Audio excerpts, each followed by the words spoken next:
bonjour à tous, merci d'être venus nombreux pour ce deuxième Café sans filtre.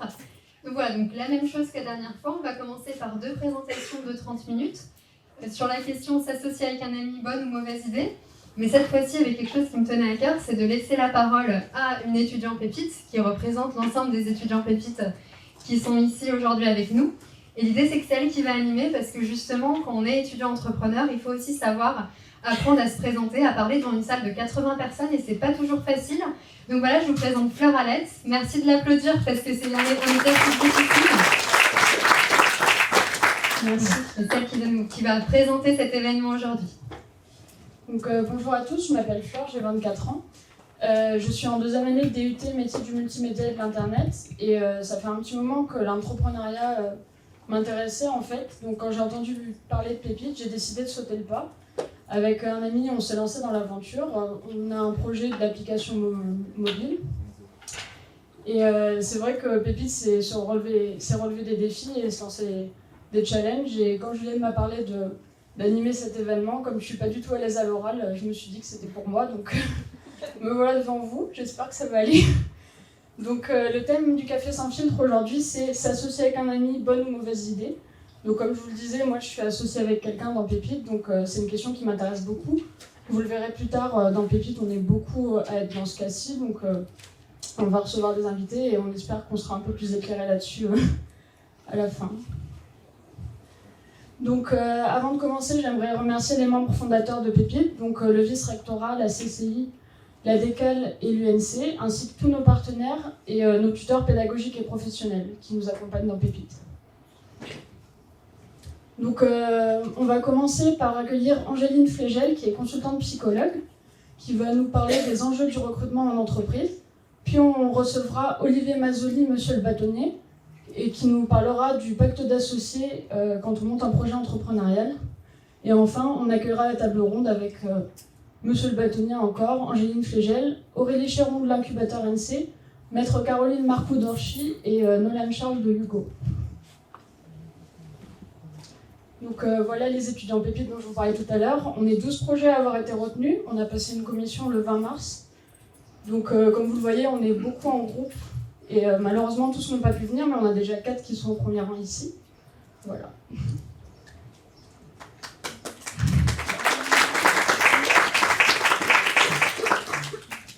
Donc j'ai demandé à Angéline Flégel de bien vouloir venir ici pour nous parler des enjeux du recrutement d'entreprise. Merci. Sur la flèche du haut.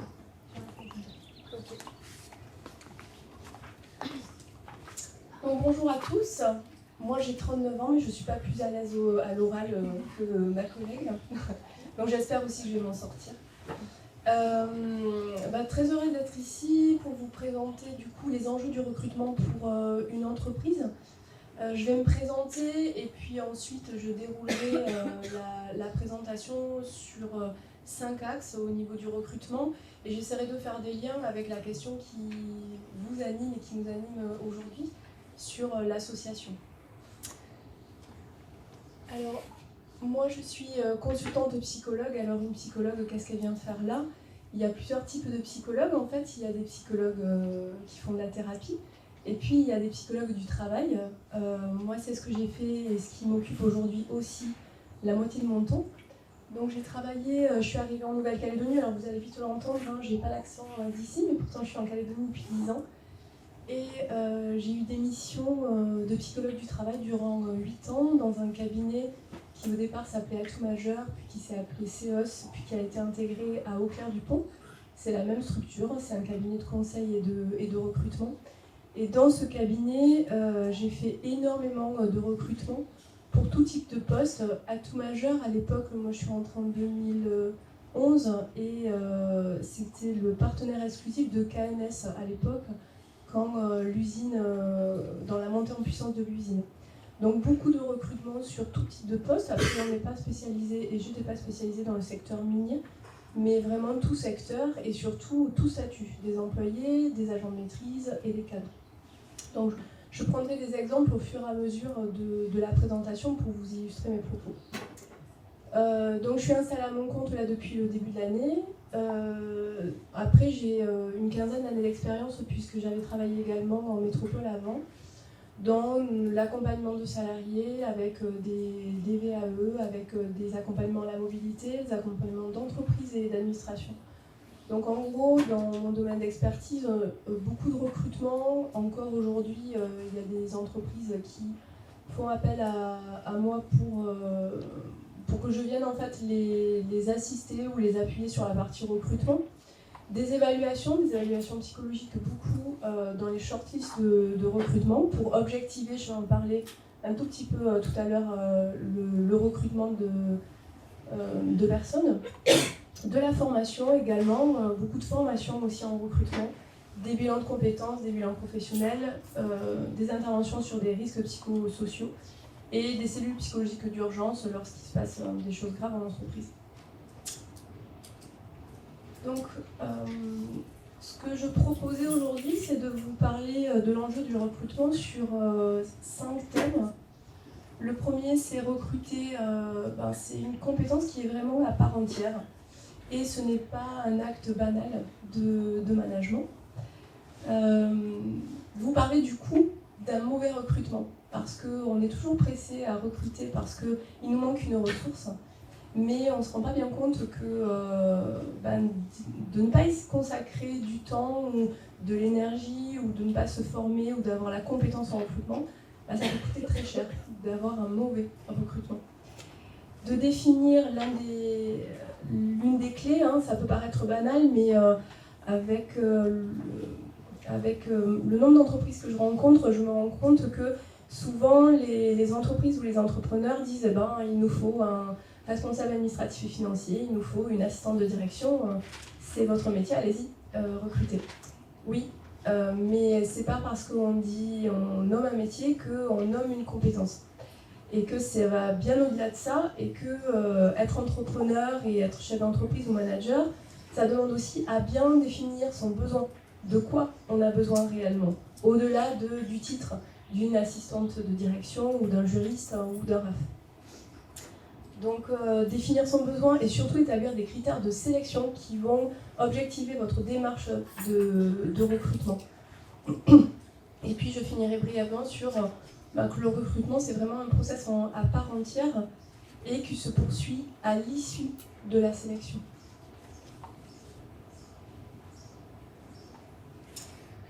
Alors, recruter, c'est une compétence à part entière et nullement un acte de management banal. Alors, c'est vrai que dans toutes les entreprises que j'ai rencontrées, j'ai été étonnée de constater que parce que finalement on est manager, parce qu'on est chef de département ou parce qu'on est chef de service ou parce qu'on est entrepreneur et qu'on crée son entreprise, on sait recruter. Eh bien non.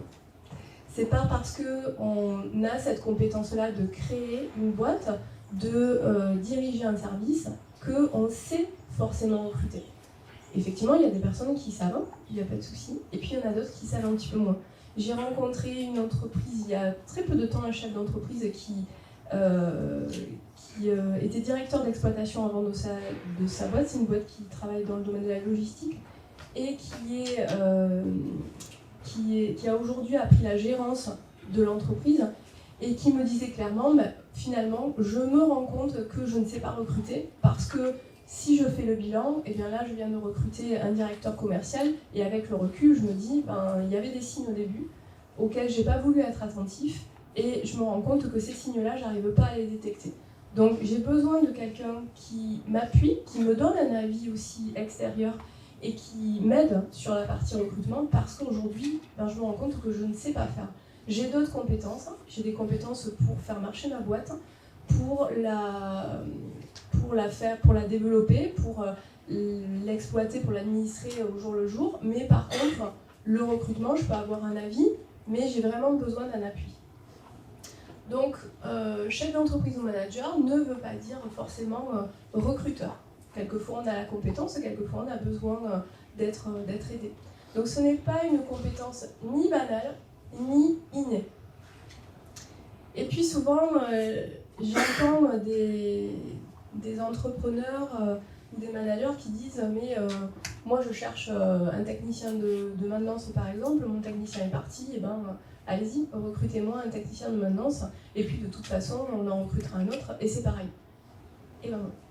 Parce que justement les êtres humains ne sont pas interchangeables, et que ce qui fait justement notre différence, c'est qu'on a chacun des compétences différentes, même si on a été formé, même si on a la même formation de base et qu'on fait le même métier, et ben 2 juristes ou 3 juristes, ça ne sera pas la même chose, ils n'auront pas exactement les mêmes compétences.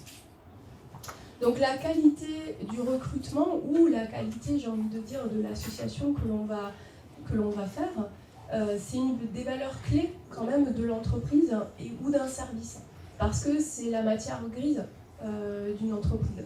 C'est les hommes qui le composent et les femmes qui composent une entreprise ou un service, et qui va faire qu'il y a un service de qualité. Donc recruter, ça demande du temps, et ça c'est quelque chose qui est important à entendre, parce que quand on recrute, ça veut dire que soit on a un besoin là immédiat, soit quelqu'un est parti et il faut le remplacer, et souvent on est pressé. Il faut recruter là tout de suite, maintenant, et qu'on ne prend pas assez le temps de se poser et de dire ok, maintenant de quoi j'ai besoin réellement, et comment je peux recruter. Donc ça demande du temps, et ça s'apprend.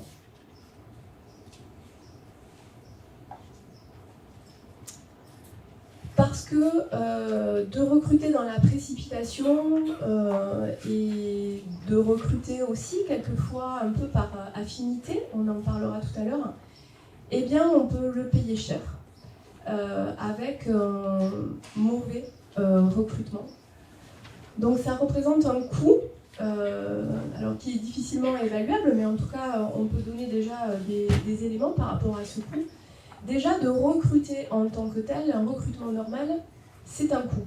Ça demande un temps de recherche, il faut mettre des annonces, il faut recevoir des gens en entretien, il faut analyser des CV, il faut les trier, peut-être pour certaines entreprises, il faut faire passer des tests de connaissances ou des tests d'aptitude, et puis il faut faire une proposition, et la proposition n'est pas forcément acceptée, donc on recommence tout à zéro. Ça demande un vrai temps. Et ce temps que le manager ou le chef d'entreprise passe à faire ça, il ne le passe pas à faire autre chose. Donc il y a un coût déjà normal du recrutement. Mais après, une fois qu'on a recruté la personne et qu'on se rend compte finalement que ça pose problème, ou avec l'équipe, ou en termes de compétences, et bien là, on dit que effectivement ça a aussi un coût, parce que ça peut être une perte de productivité. La personne qui ne correspond pas au poste ou qui n'est pas bien sur ce poste va pas forcément être productive sur son poste. Ça peut aussi avoir un impact sur l'image de marque de l'entreprise. Si vous recrutez, je ne sais pas, un commercial par exemple, mais qui n'a pas du tout le sens du relationnel, ou qui, quand il parle de l'entreprise, ne donne pas forcément une bonne image de l'entreprise, ça peut avoir un impact en fait sur l'entreprise elle-même. Et puis on recrute une nouvelle fois, on a fait le premier coup, on a eu le premier coup normal d'un recrutement, le temps qu'on a passé, la personne ne convient pas, et on recommence à zéro. Donc on repart avec des annonces, on repart avec des entretiens. Tout ce temps-là, il est multiplié aussi par 2 par rapport au temps qu'on a passé au début. Et puis ça peut avoir un impact sur l'ambiance de l'équipe. Si vous avez des équipes qui sont très soudées, et puis vous avez quelqu'un qui arrive, où ça se passe pas bien, où il ralentit le travail par exemple, où il n'a pas les compétences attendues, eh bien l'équipe va prendre une surcharge de travail, et ça peut un peu impacter l'ambiance de l'équipe. Il peut y avoir des turnovers, des démissions, une perte de productivité. Et puis c'est une perte de confiance aussi de l'équipe, mais aussi du manager. Parce que le manager, en tout cas ce que je rencontre, pour eux c'est une vraie problématique ce recrutement. Et ils attendent à avoir quelqu'un de qualité, ils se sont dit bon c'est bon, ça y est, waouh, j'ai recruté, je suis tranquille, je vais pouvoir me consacrer à mon vrai métier. Et puis finalement, non, ça ne fait pas. Donc c'est gérer des problèmes, c'est gérer un nouveau recrutement, c'est gérer aussi la sortie de la personne qui a été recrutée, parce que c'est pas toujours simple.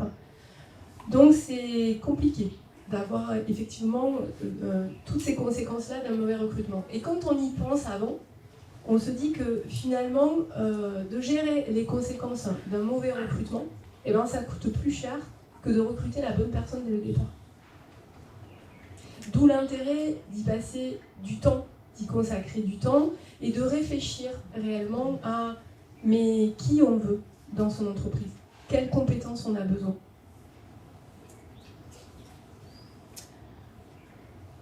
D'où le lien avec le troisième thème, c'est que quelquefois, et peut-être par rapport au sujet qui nous anime ce matin dans des associations, on peut avoir tendance à choisir ou à recruter par affinité.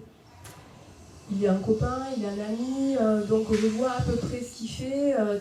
J'ai besoin d'un responsable informatique. Tiens, je connais un tel qui fait ça. Il m'en parle quand on boit le café le soir ou quand on va au cava. Ah bah oui, il serait vraiment bien pour ce poste. Et puis finalement, quand il est dans l'entreprise, on se dit ah ouais mais non. En fait, il est super sympa quand je parle avec lui au café ou au cava. Mais par contre, dans l'entreprise, je sais pas, là, en termes de compétences, je me pose des questions.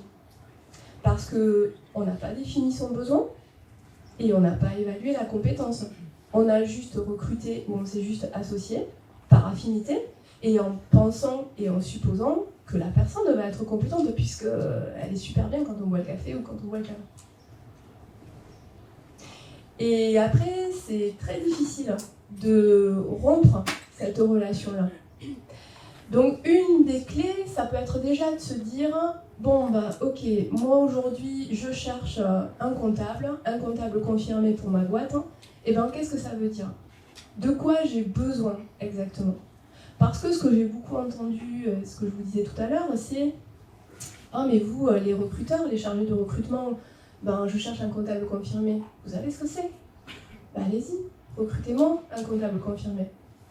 Eh ben non. Moi, je ne sais pas ce que c'est qu'un comptable confirmé. Alors oui, je peux prendre le code ROM et puis savoir ce que c'est qu'un comptable confirmé. Je noircis volontairement le trait. Mais ce que je veux dire, c'est qu'un comptable confirmé dans une boîte qui met à disposition des engins miniers, qui a une 50aine de salariés, où il y a un RAF au-dessus, par exemple, et puis pas du tout d'autres comptables, où c'est un comptable unique, et un comptable confirmé dans une entreprise de 400 personnes, où il y a 7 comptables dans l'entreprise, où il y a un RAF au-dessus, où il y a un DAF au-dessus, eh ben c'est pas du tout les mêmes compétences. Pourtant, les deux s'appellent comptable confirmé. Donc oui, bien entendu qu'il y a des compétences clés pour le poste. Un comptable, c'est pas un technicien de maintenance, on est d'accord.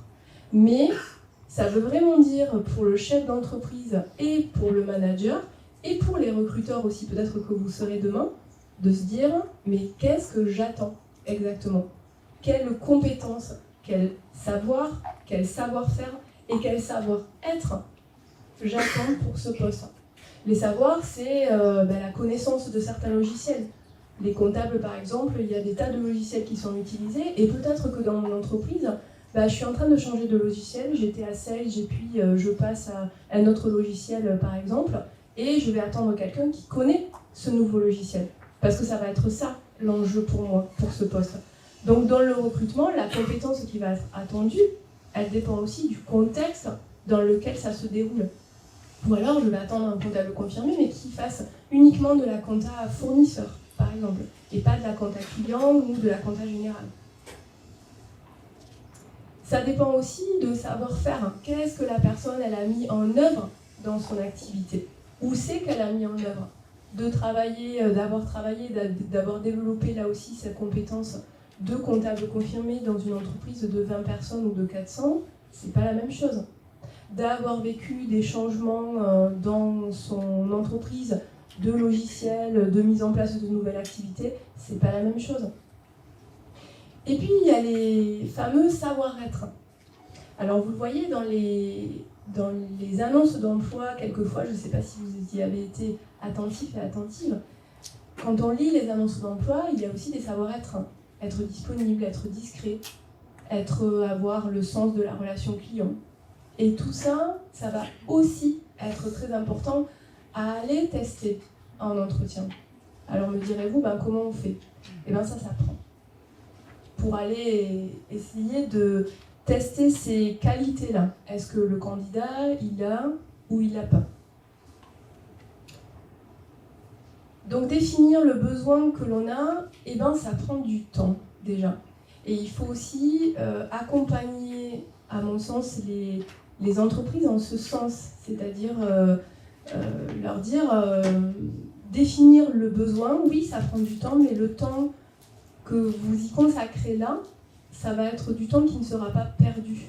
Vous pourrez à partir de là définir réellement qui vous voulez et et quelle compétence sera la plus appropriée pour ce que vous recherchez.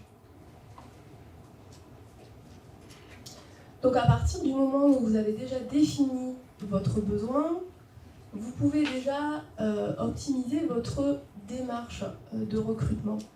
Optimiser sa démarche, ça veut dire que c'est bon, je sais qui je vais recruter, avec quelles compétences, quels savoirs ils vont être utiles, quels savoir-être vont être nécessaires pour ce poste et quels savoir-faire vont être nécessaires. Savoir-faire, savoir-être, pardon.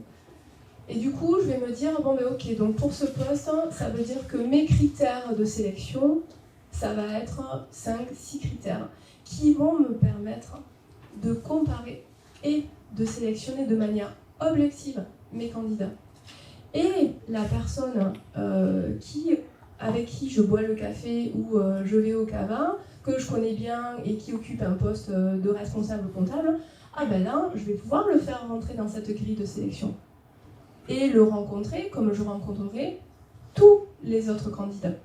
Et lui faire passer un entretien comme je ferai passer un entretien à tous les autres candidats. Alors la différence, c'est peut-être que vous le tutoierez et puis les autres, vous voyez, mais vous allez pouvoir objectivement comparer ses compétences aux autres candidats.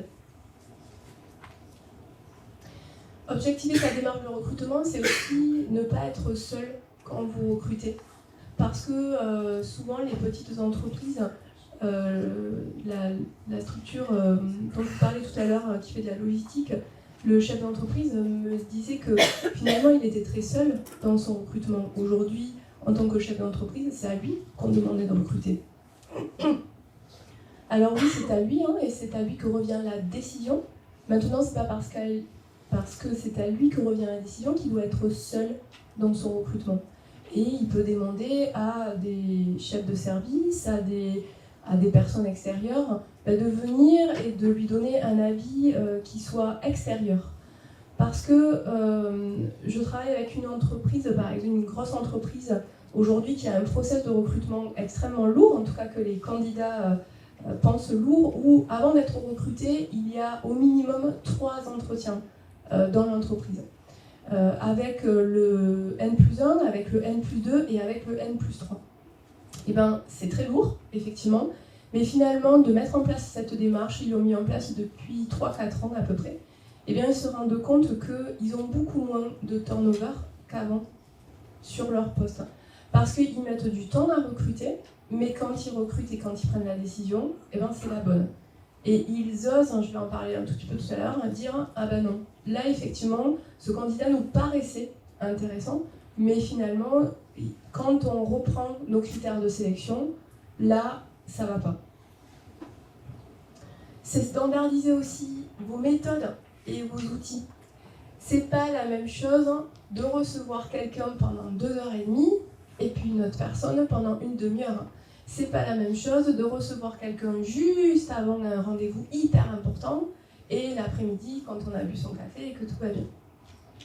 Donc essayez d'avoir une méthode objective, c'est-à-dire si vous rencontrez les candidats, alors il ne faut pas tomber non plus dans la rigidité, mais dites-vous, voilà, un entretien, pour moi, je ne sais pas, un entretien de directeur administratif financier, excusez-moi, c'est ce qui me vient à l'esprit, je vais y consacrer, mes entretiens, ça va être 1 heure d'entretien par exemple, ou avant je vais pouvoir analyser son CV, analyser sa lettre de motivation, et je vais y consacrer 1 heure. Peut-être qu'effectivement, une assistante de direction ou un technicien de maintenance, vous y consacrerez moins de temps.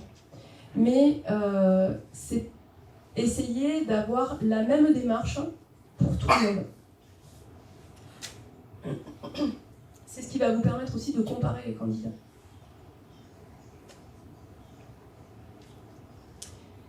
Et puis, vous dire en dernier lieu que le recrutement, c'est un vrai process complet et qui se poursuit aussi à l'issue de la sélection.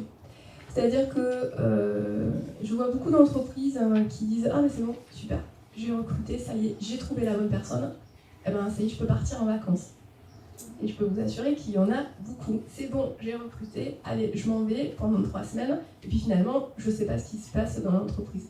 Alors c'est possible, hein, mais à ce moment-là, déléguez votre responsabilité à quelqu'un pour que pendant la période d'essai, et c'est aussi l'objet, il faut la mettre à profit, cette période d'essai. C'est pas pour rien qu'il y en a une, c'est qu'elle permet justement d'être à l'essai, et pour vous, l'entrepreneur, et pour la personne que vous avez recrutée. Donc cette période d'essai, elle est variable en fonction du statut, du type de contrat que vous avez, mais c'est important vraiment de la mettre à profit. Pour que peut-être les points d'interrogation que vous avez eus pendant le recrutement, est-ce que vraiment cette personne-là, elle est capable de s'intégrer dans une équipe? Est-ce qu'elle est capable de prendre des initiatives par exemple, parce que vous n'avez pas eu assez d'éléments pendant le recrutement ou pendant les entretiens pour le repérer? Ben là, la période d'essai va vous permettre en fait d'être plus attentif sur ces points-là. Intégrer un collaborateur, c'est aussi important que le recruter. C'est-à-dire que quelqu'un qui est choisi, oui, super, il arrive dans l'entreprise, mais il attend aussi à être accueilli et intégré dans une entreprise. Et ça aussi, ça demande une réflexion et du temps. Et puis, même si c'est pas évident, il faut aussi savoir oser rompre un recrutement assez tôt, et notamment pendant la période d'essai, pour éviter bien des problèmes par la suite.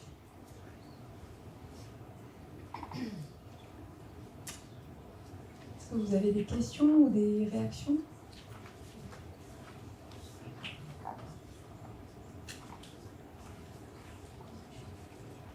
Merci.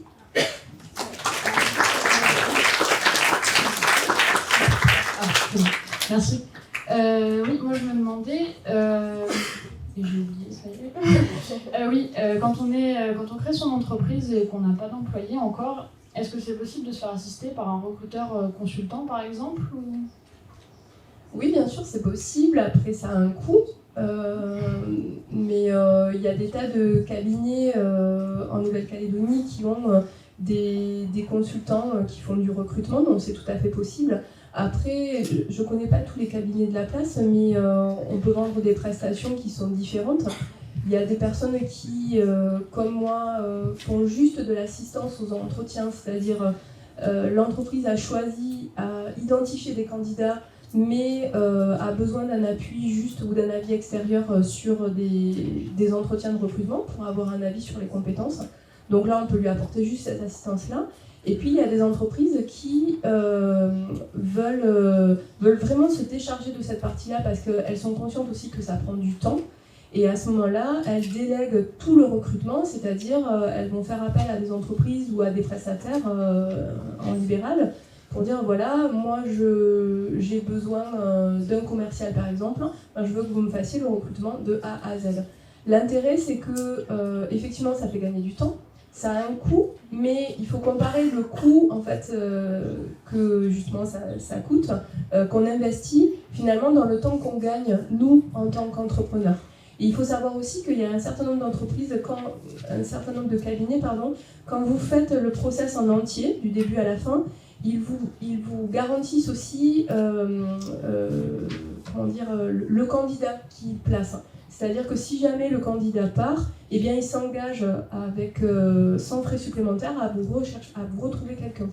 Donc ça peut être aussi intéressant pour une entreprise de se dire il y a vraiment un process jusqu'au bout et si la personne part, j'ai quand même une garantie. D'accord, merci.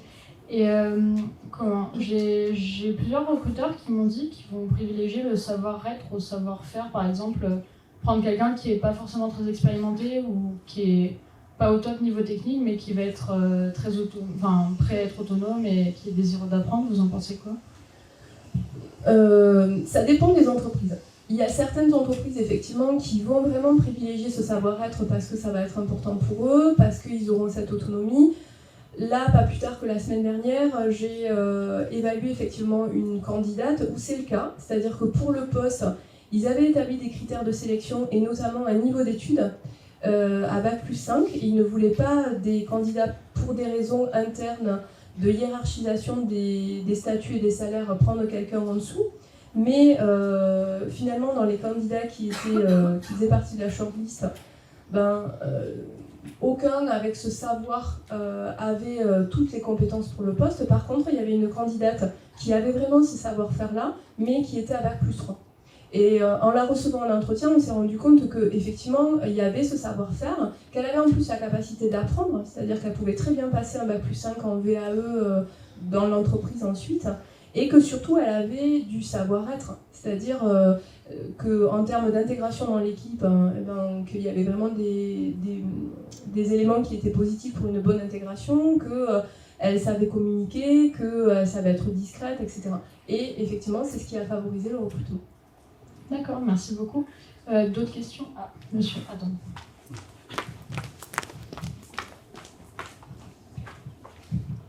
Oui, pour répondre à ta question, en fait, il y a une méthode qui est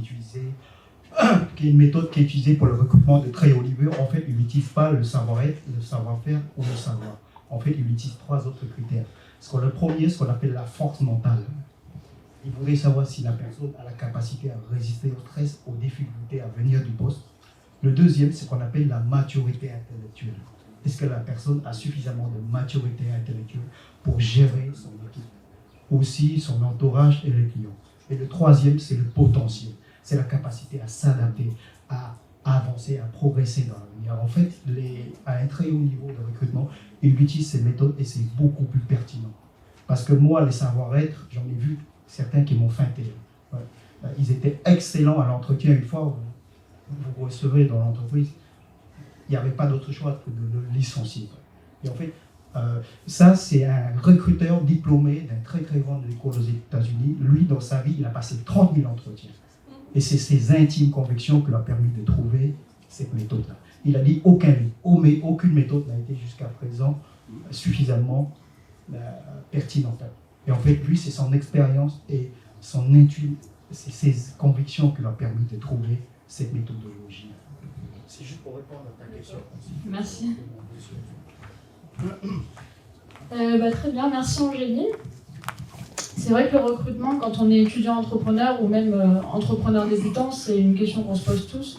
Je pense qu'on s'est tous pris à rêver d'avoir une entreprise avec des centaines d'employés plus tard, donc ça peut être intéressant. Donc, pour poursuivre, je vais appeler Monsieur le bâtonnier Olivier Mazzoli et Maître Caroline Marcoux-Dorchy. Avant de débuter, est-ce que vous pouvez peut-être nous expliquer ce que c'est un bâtonnier?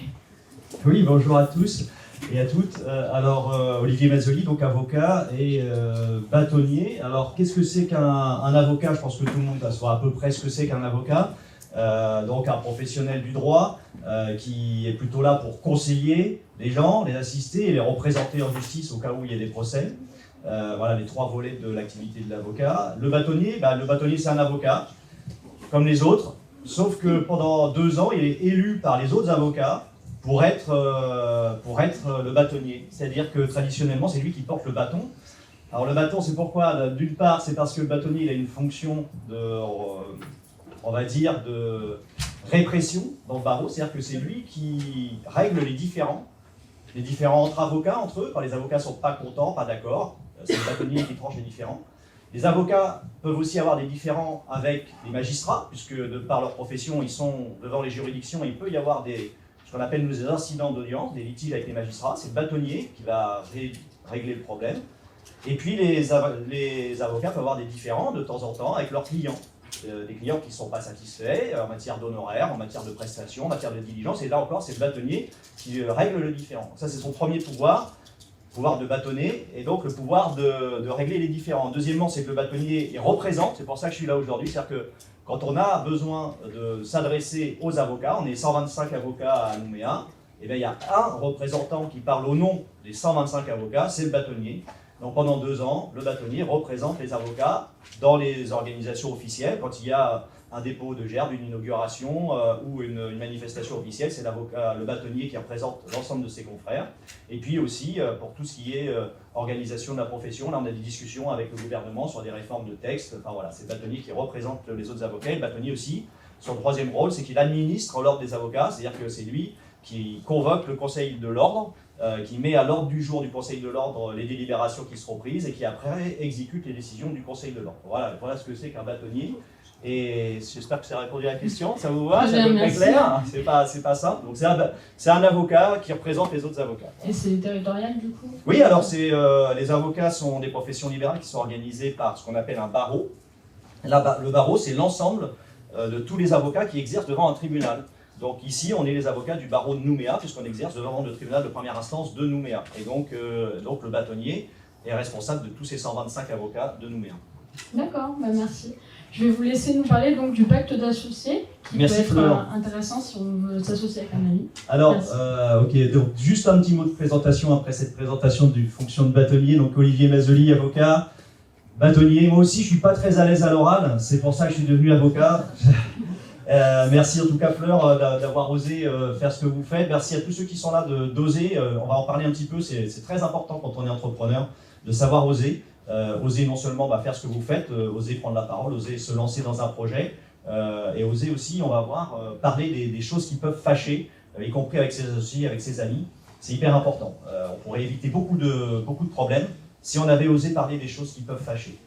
C'est ça un peu le métier d'avocat, c'est d'essayer de dire à nos gens, attendez, nous en tant qu'avocats, on défend les gens dans les tribunaux quand ça se passe mal, on préférerait les avoir dans notre bureau pour leur expliquer où est-ce qu'ils vont aller, ce qu'ils risquent d'avoir comme problème, parce que nous on voit les problèmes après. On les connaît, on défend les gens, et on peut vous dire, attendez, statistiquement, quand on crée une entreprise, voilà les risques, voilà ce qui se passe au tribunal après, voilà ce qu'il dira.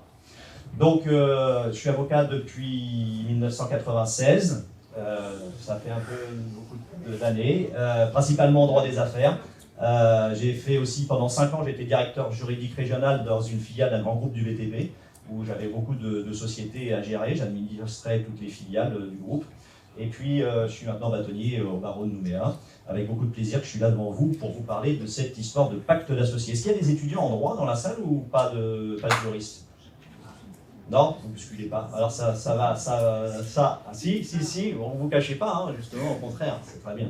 Ok, donc justement, ça nous permet à nous d'adapter un peu le niveau de discussion, parce que si on a des étudiants en droit, on va déjà avoir des prérequis qui seront acquis, alors que si on a des gens qui ne connaissent pas du tout le droit, on va vous expliquer un petit peu plus les choses de la base. Je laisse la parole à Caroline qui m'accompagne ce matin. Bonjour à tous, moi je suis Caroline Marcoux-Dorchy, donc je suis avocate depuis 2012, un petit peu plus tard que Maître Mazzoli. J'exerce aussi en droit des affaires, mais en Nouvelle-Calédonie que depuis l'année dernière, en 2018. Avant j'étais chez des notaires, où j'intervenais en droit fiscal et droit des affaires pour eux.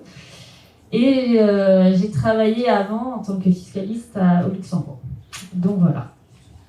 Donc notre intervention ce matin, conjointement, alors n'hésitez pas à lever la main, poser des questions, interrompre aussi, on va essayer de faire quelque chose un peu d'interactif, sinon on laissera un petit moment à la fin pour les questions. L'intervention parle des pactes d'associés. On va dire déjà commencer qu'est-ce que c'est qu'un pacte d'associés. Un pacte d'associés, c'est un contrat, c'est-à-dire que c'est une convention qui est passée entre des associés d'une société. Alors quand on crée une société, on signe déjà un premier contrat, c'est les statuts de la société. Les statuts de la société, c'est un contrat. Ces statuts, c'est les règles de fonctionnement de la société. Et là-dedans qu'on va expliquer comment la société est administrée, quels sont les pouvoirs des gérants, quel est l'objet de la société, qu'est-ce qui se passe, comment la société fonctionne. Ces statuts, ils sont signés par les associés, ils sont enregistrés, et ils sont publiés, et donc ils sont officiels. Ils sont déposés au registre du commerce et on peut y avoir accès. C'est-à-dire que quand on dit on peut y avoir accès, c'est-à-dire non seulement les associés, mais n'importe qui.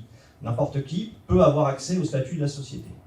Le pacte d'associés, c'est quelque chose qui vient compléter les statuts. C'est-à-dire que c'est un pacte, donc un contrat qui est conclu entre des associés. Ça peut être tous les associés de la société, ça peut être un ou deux associés de la société entre eux qui font des petits groupes. En tout cas, c'est un contrat qui est différent des statuts et qui vient le compléter et qui, lui, est un contrat qui reste complètement discret, complètement secret, complètement occulte, pour pouvoir compléter les statuts de la société sans être officiels, alors que les statuts de la société sont officiels. Donc ça, c'est la première chose à savoir. Un pacte d'associés, c'est quelque chose qui est conclu entre les associés, en plus des statuts, et qui est confidentiel, c'est-à-dire que ça ne peut pas être divulgué. Et oui, et aussi la différence avec les statuts, c'est que le pacte d'associés, ce qui est intéressant, c'est qu'on peut y mettre une durée. C'est à ce que les statuts, sauf à les modifier, ils sont pour une durée indéterminée. Et l'avantage du pacte d'associés, c'est qu'on peut dire que c'est pour une durée, par exemple, de 2 ou 3 ans, ou mettre des durées différentes en fonction des clauses qu'on met. Et ça permet d'avoir une sécurité pour éviter que les associés ou les actionnaires avec lesquels on conclut ce pacte d'associés puissent sortir trop facilement avec un petit préavis de 3 mois. Donc là, si on met une durée par exemple de 2 ans, les associés qui seront liés par ce pacte d'associés seront liés pendant une durée de 10 ans, sauf à ce qu'ils fassent un manquement à leurs obligations. C'est quand même intéressant, il faut vraiment mettre une durée dans le pacte d'associés. Alors, le but, c'est de vous expliquer, donc vous voyez un peu ce que ça veut dire, c'est un pacte d'associés, c'est-à-dire qu'on est associé dans une société, on a nos règles du jeu officielles que tout le monde peut connaître, et entre nous associés, on a nos règles entre nous, et ces règles-là, comme elles sont importantes pour nous, on en parle avant, et après, en avoir parlé, on se met d'accord sur ce qui est important. Par exemple, moi je vais m'associer avec Caroline, et je ne veux surtout pas qu'elle quitte la société avant 5 ans, parce que j'ai besoin d'elle, et que si elle va apprendre des choses de mon cabinet que moi je connais parce que j'ai une expérience un petit peu plus importante, et que si elle récupère tout le savoir et qu'elle parte au bout de 2 ans, j'aurai une perte, et donc j'aurai envie qu'elle reste plus longtemps que prévu. Ça, c'est pas dans les statuts. Par contre, on peut faire un pacte tous les deux, et peut-être que j'aurai un autre associé dans ma société, pour lequel l'autre associé il sera plus ancien, et ça ne m'intéressera pas de le garder pendant 5 ans. Donc voilà, c'est des clauses particulières entre associés qui viennent définir des relations, on va dire, personnelles et des choses qu'on ne retrouve pas dans les dispositions officielles de la société. C'est bon? Alors, on va vous faire un petit catalogue des différentes clauses, comme ça vous allez plus comprendre. On appelle ça aussi donc les pactes, c'est un contrat, mais comme c'est un contrat un peu particulier, un peu solennel, on appelle ça un pacte.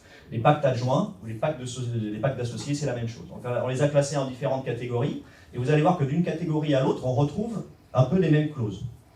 Alors les pactes adjoints relatifs au mouvement, donc les clauses qui sont relatives au règlement de différends. Alors, quand on s'associe, c'est un peu comme quand on se marie. Au début, on croit que tout va bien, qu'on a la personne la plus merveilleuse du monde. Je ne parle pas pour Caroline, qui est forcément la personne la plus merveilleuse du monde parce qu'on va s'associer. Mais, non, blague à part, quand on s'associe, on ne pense pas aux différends, on ne pense pas aux problèmes. C'est comme quand on entame une relation personnelle, quand on entame une relation professionnelle, on a tendance à penser que tout va bien se passer. Bon, malheureusement, l'expérience prouve, la plupart des entreprises ferment, la plupart des associations qu'on connaît tournent plus ou moins bien, et donc quand tout va bien, il faut quand même penser aux différends. Et nous, on est là, avocats, en tout cas, pour vous y faire penser. Donc les différends, ça peut être plusieurs clauses. Donc là, on vous a mis les clauses les plus habituelles. On va peut-être commencer par la dernière, la clause de non-concurrence. Donc ça, c'est quelque chose qui est assez connu. Si je m'associe avec Caroline, on travaille ensemble, on développe ensemble une clientèle, pas forcément dans le métier d'avocat, mais dans un autre business, et qu'à bout d'un moment, on se sépare parce que chacun a envie d'aller travailler de son côté, et bien à ce moment-là, je voudrais m'arranger pour que l'associé qui part de mon entreprise n'aille pas démarcher tous mes clients et pomper tout mon savoir-faire, tout mon fichier clientèle, et à récupérer les clients en ouvrant une société concurrente à celle que nous avions tous les deux. Donc ça, les clauses de non-concurrence, ça n'apparaît pas forcément dans les statuts, mais ça peut apparaître dans les pactes d'associés. Alors la clause de buy and sell, donc c'est une clause aussi qui permet, quand ça ira mal, de se dire que si jamais à un moment donné on sent que ça va mal, soit je propose en fait de vendre mes actions à Olivier, soit lui, il me vend lui-même ses actions, comme ça on se sépare et on est sûr, en fait c'est comme des promesses d'achat et de vente, et du coup, si je lui propose de vendre mes parts, il peut dire oui je les achète, et s'il ne les achète pas, il est obligé de me vendre ses actions. Comme ça règle le problème en amont. Ça se voit beaucoup dans les associations entre amis dont on parlera tout à l'heure, c'est-à-dire qu'on s'associe avec quelqu'un parce que c'est un ami, si cet ami s'en va, on n'a pas envie que ce soit quelqu'un d'autre qui rentre dans la société. On s'est associé, moi je me suis associé avec Caroline parce que c'est Caroline, c'est plus les sociétés de personnes, mais ça apparaît dans n'importe quel type de société. On s'associe avec une personne particulière et on dit si cette personne-là s'en va, à ce moment-là, soit moi je rachète ses parts et je reste tout seul, et c'est moi qui décide avec qui je vais m'associer après, soit à ce moment-là, je lui dis si tu t'en vas, moi je m'en vais aussi, et on vend tous les deux nos parts à tous les deux à quelqu'un d'autre. Si par exemple, l'autre ne veut pas racheter les parts et par contre il veut garder la société, c'est refusant. Non, mais il est obligé parce qu'il s'est engagé au début. C'est un pacte associé, c'est l'intérêt du pacte. C'est-à-dire qu'une fois qu'il a signé le pacte, il est engagé, c'est un contrat.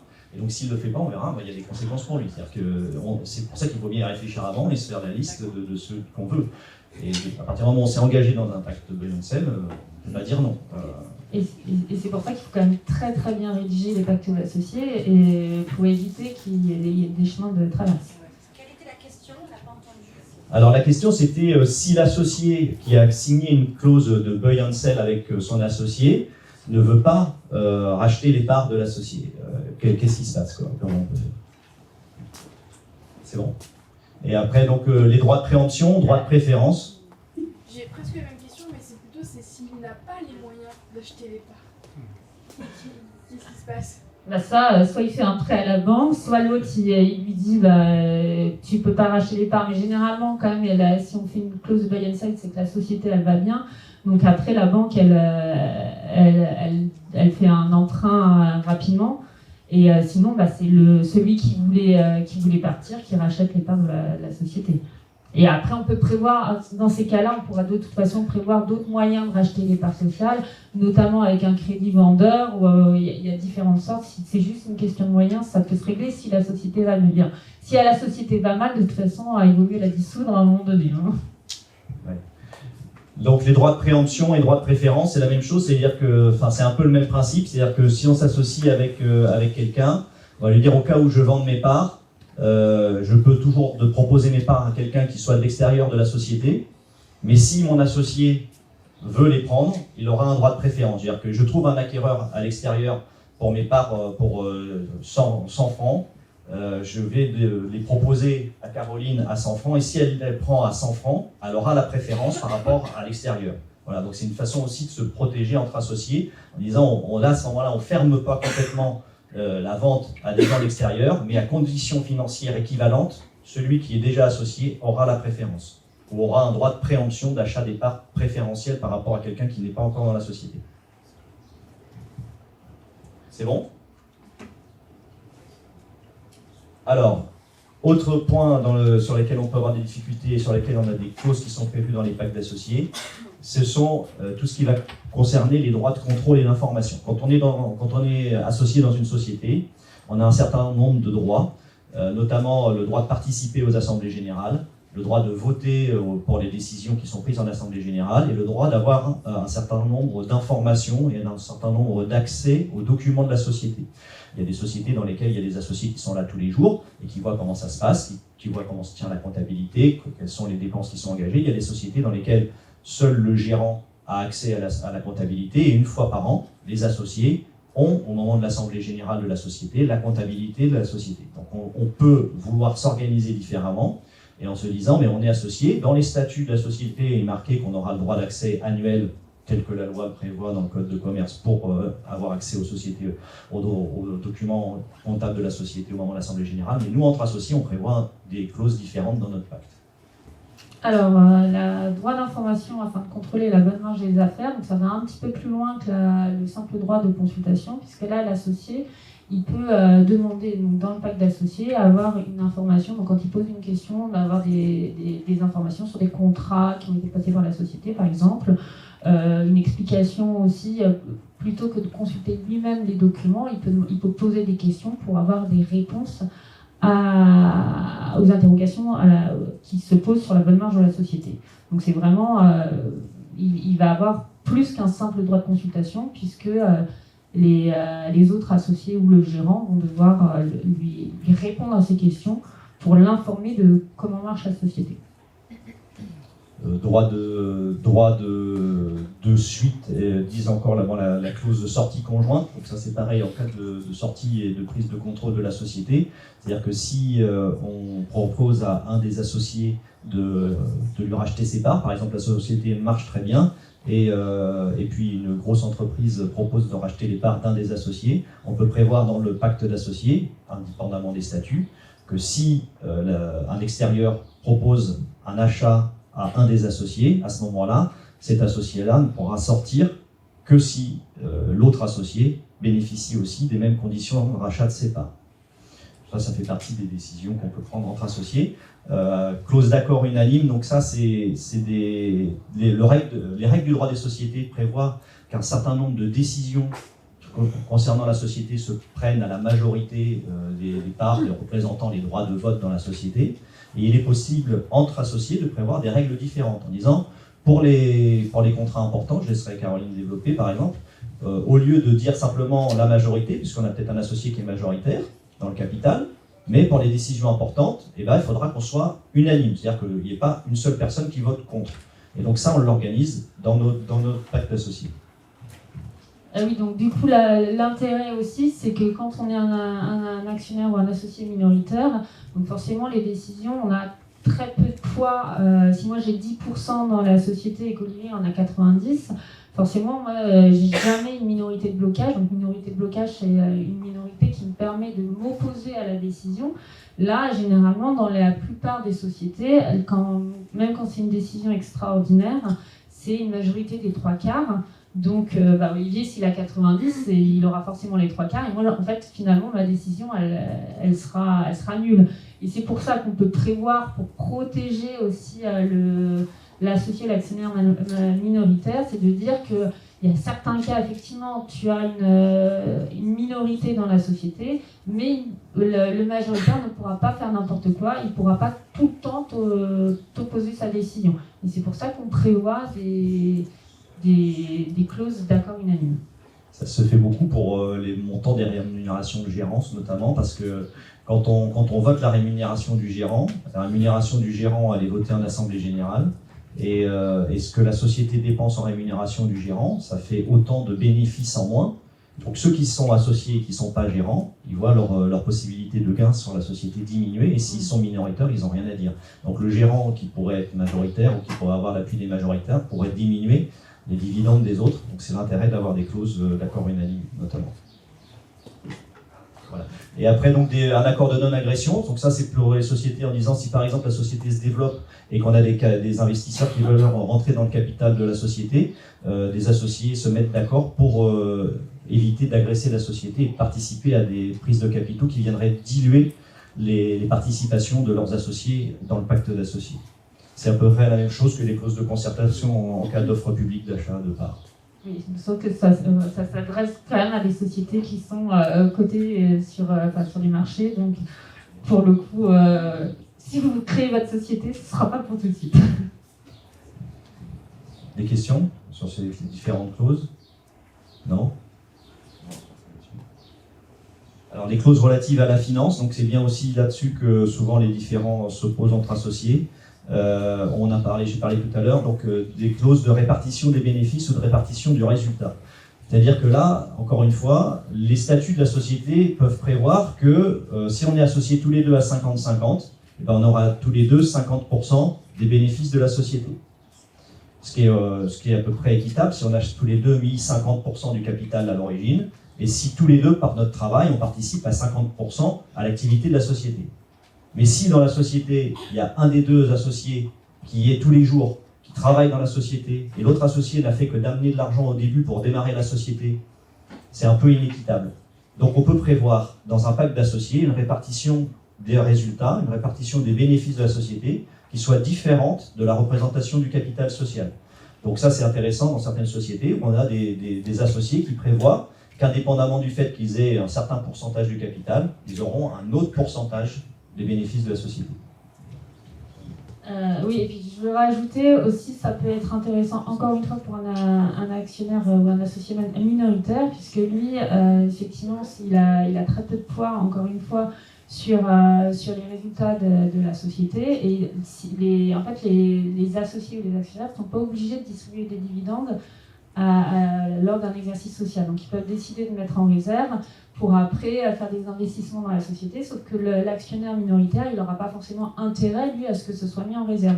Donc on peut prévoir une clause qui dit que de toute façon, à partir du moment où il y a des bénéfices, on distribuera des dividendes à un actionnaire minoritaire qui seront à peu près équivalents à un placement financier, genre un livret A ou n'importe quel placement qui pourrait être intéressant pour l'actionnaire minoritaire.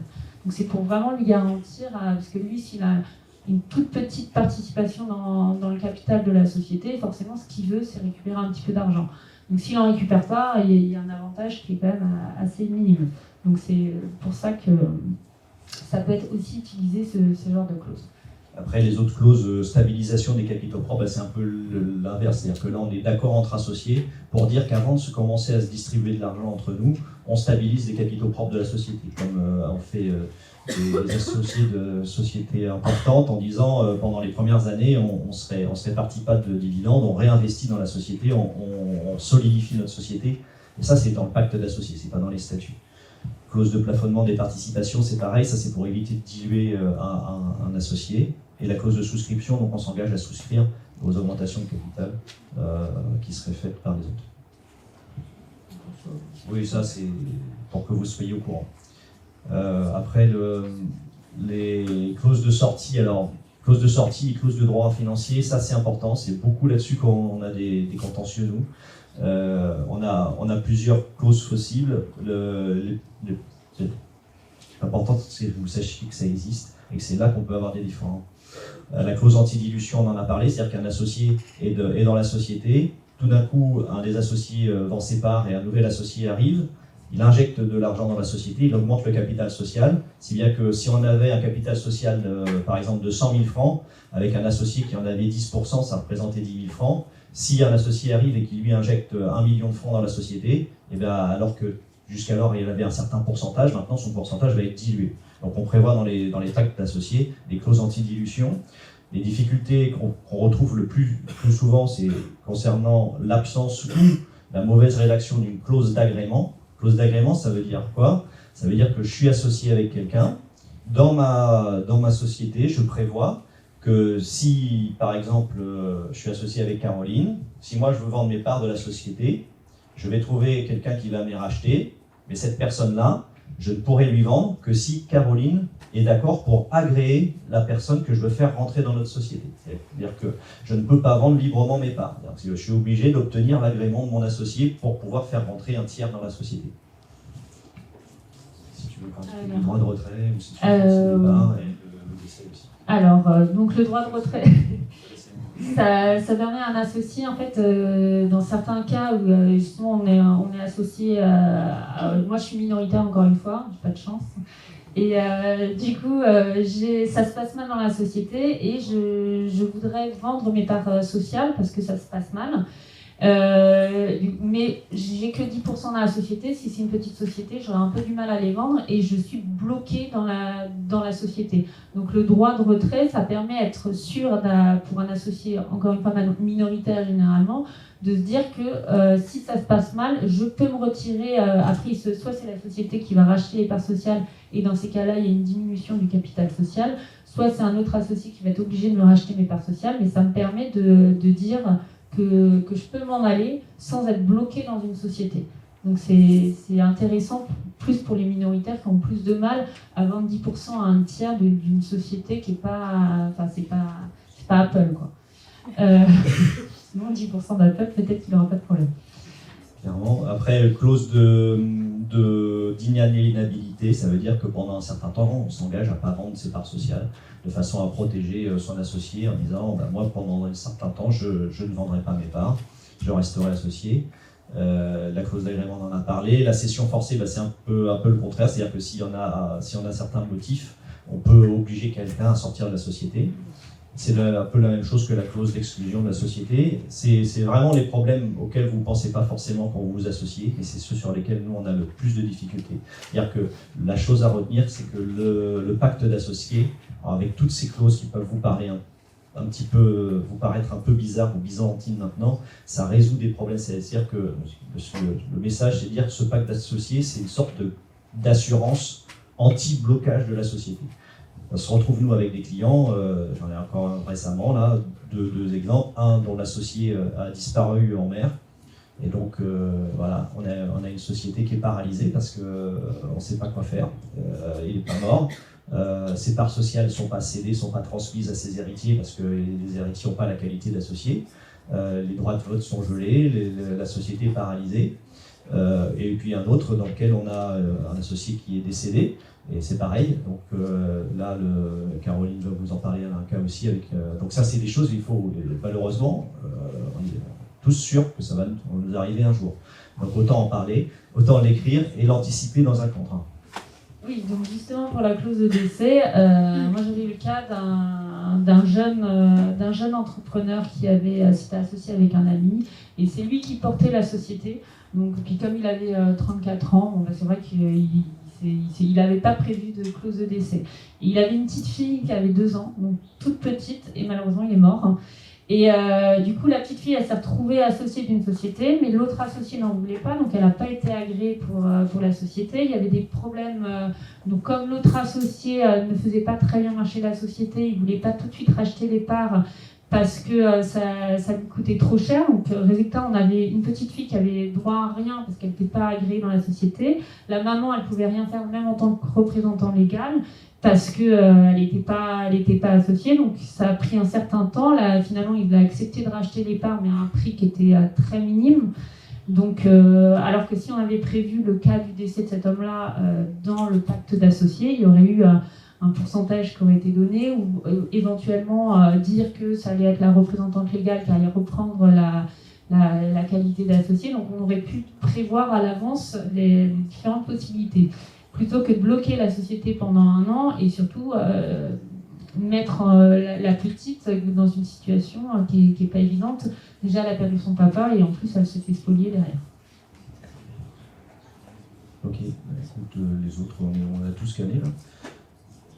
Et juste aussi par rapport à la clause d'inaliénabilité, donc c'est une clause qui peut être un peu difficile, parce qu'il faut bien quand même que ce soit pour des circonstances, parce qu'on ne peut pas empêcher quelqu'un de ne pas vendre pendant une trop longue durée pour des raisons, n'importe quelle raison.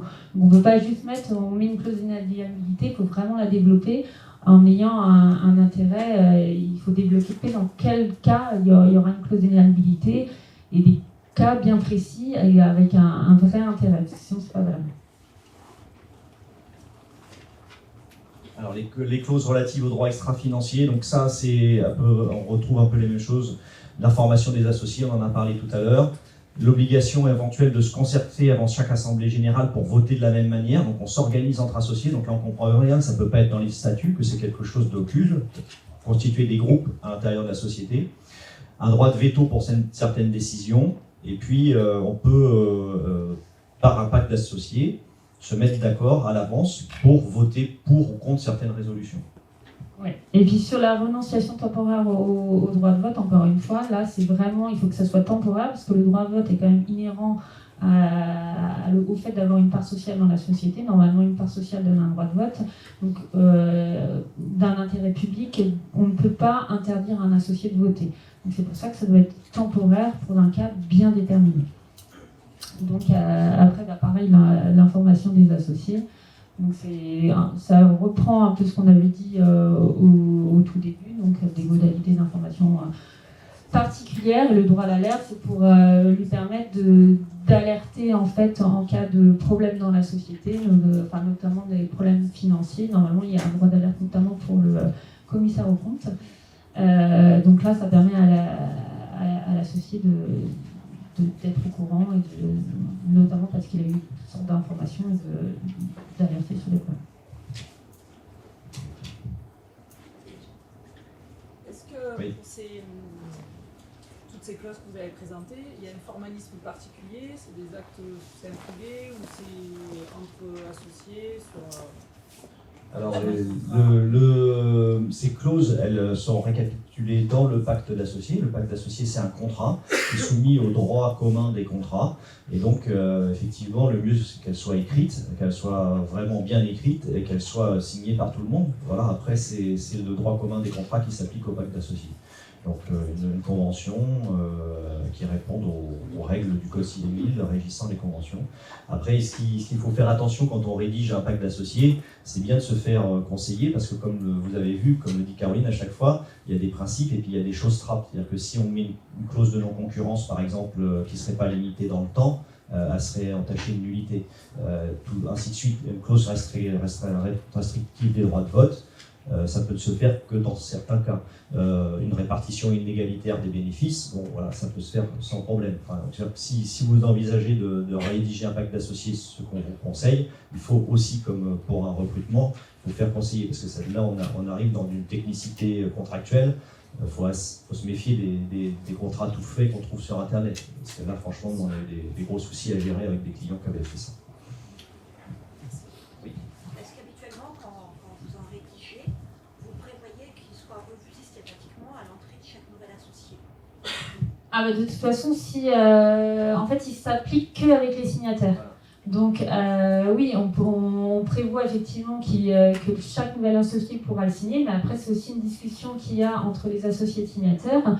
Et s'ils veulent que le nouvel associé, ça peut être, on n'est pas obligé de faire signer à tous les associés. Donc après, c'est aussi une discussion qu'il y a avec le client pour savoir comment il souhaite gérer pour l'avenir son pacte d'associé. Sachant, comme je le disais au début, généralement, il faut que le pacte, il est préférable que le pacte d'associés ait une durée qui soit limitée. Donc de toute façon, et après, rien n'empêche à renouveler le pacte d'associés. Donc on peut dire que c'est pour 2 ans, renouvelable 2 ans, pendant je ne sais pas combien de temps, mais il faut vraiment limiter la durée. Et là, c'est vraiment du sur-mesure. Il y a des sociétés dans lesquelles il y a des pactes d'associés qui concernent que 1 ou 2 associés, et qui, quand il y a un nouvel associé qui rentre, les 2 autres associés conservent leur pacte entre eux. Il y a des sociétés dans lesquelles justement on fait signer par le nouvel associé un pacte parce qu'il va avoir des choses différentes de ceux qui sont déjà là. Enfin voilà, ça c'est à chaque fois il faut rediscuter et remettre en fonction des impératifs de chacun. Et puis on prévoit aussi lors de la cession de parts, justement quand il y a un pacte d'associés, on informe en fonction de ce que nous ont dit les cédants ou les autres associés, on informe le cessionnaire s'il veut lui adhérer à ce pacte d'associés, parce que c'est pas non plus évident, comme c'est pas des statuts, il faut aussi qu'il donne son accord. Donc ça peut être une des conditions pour lesquelles on aura une cession de part, mais voilà, il faut vraiment au cas par cas. Ok, on va avancer. Pareil, ouais. Voilà, ok, on va avancer sur un. Donc là, c'est exactement les pactes d'associés qui concernent la direction de la société. Donc on peut se mettre d'accord pour la composition des organes sociaux, pour la majorité quand il y a une société à conseil d'administration. C'est un peu, voilà, on retrouve un peu toujours le même esprit à chacune des étapes. Comment est-ce qu'on fait pour s'informer sur les activités de la société? Quelle politique de dividendes on est d'accord pour avoir entre nous? C'est les points sur lesquels on a des achoppements après, où ça peut mal se passer si on n'a pas prévu avant. Voilà, et puis les concertations avant, on peut prévoir de se concerter avant entre certains associés avant des votes pour qu'on ait tous à peu près le même vote à une assemblée générale. Ça ressemble un peu à de la politique, des fois, dans les sociétés.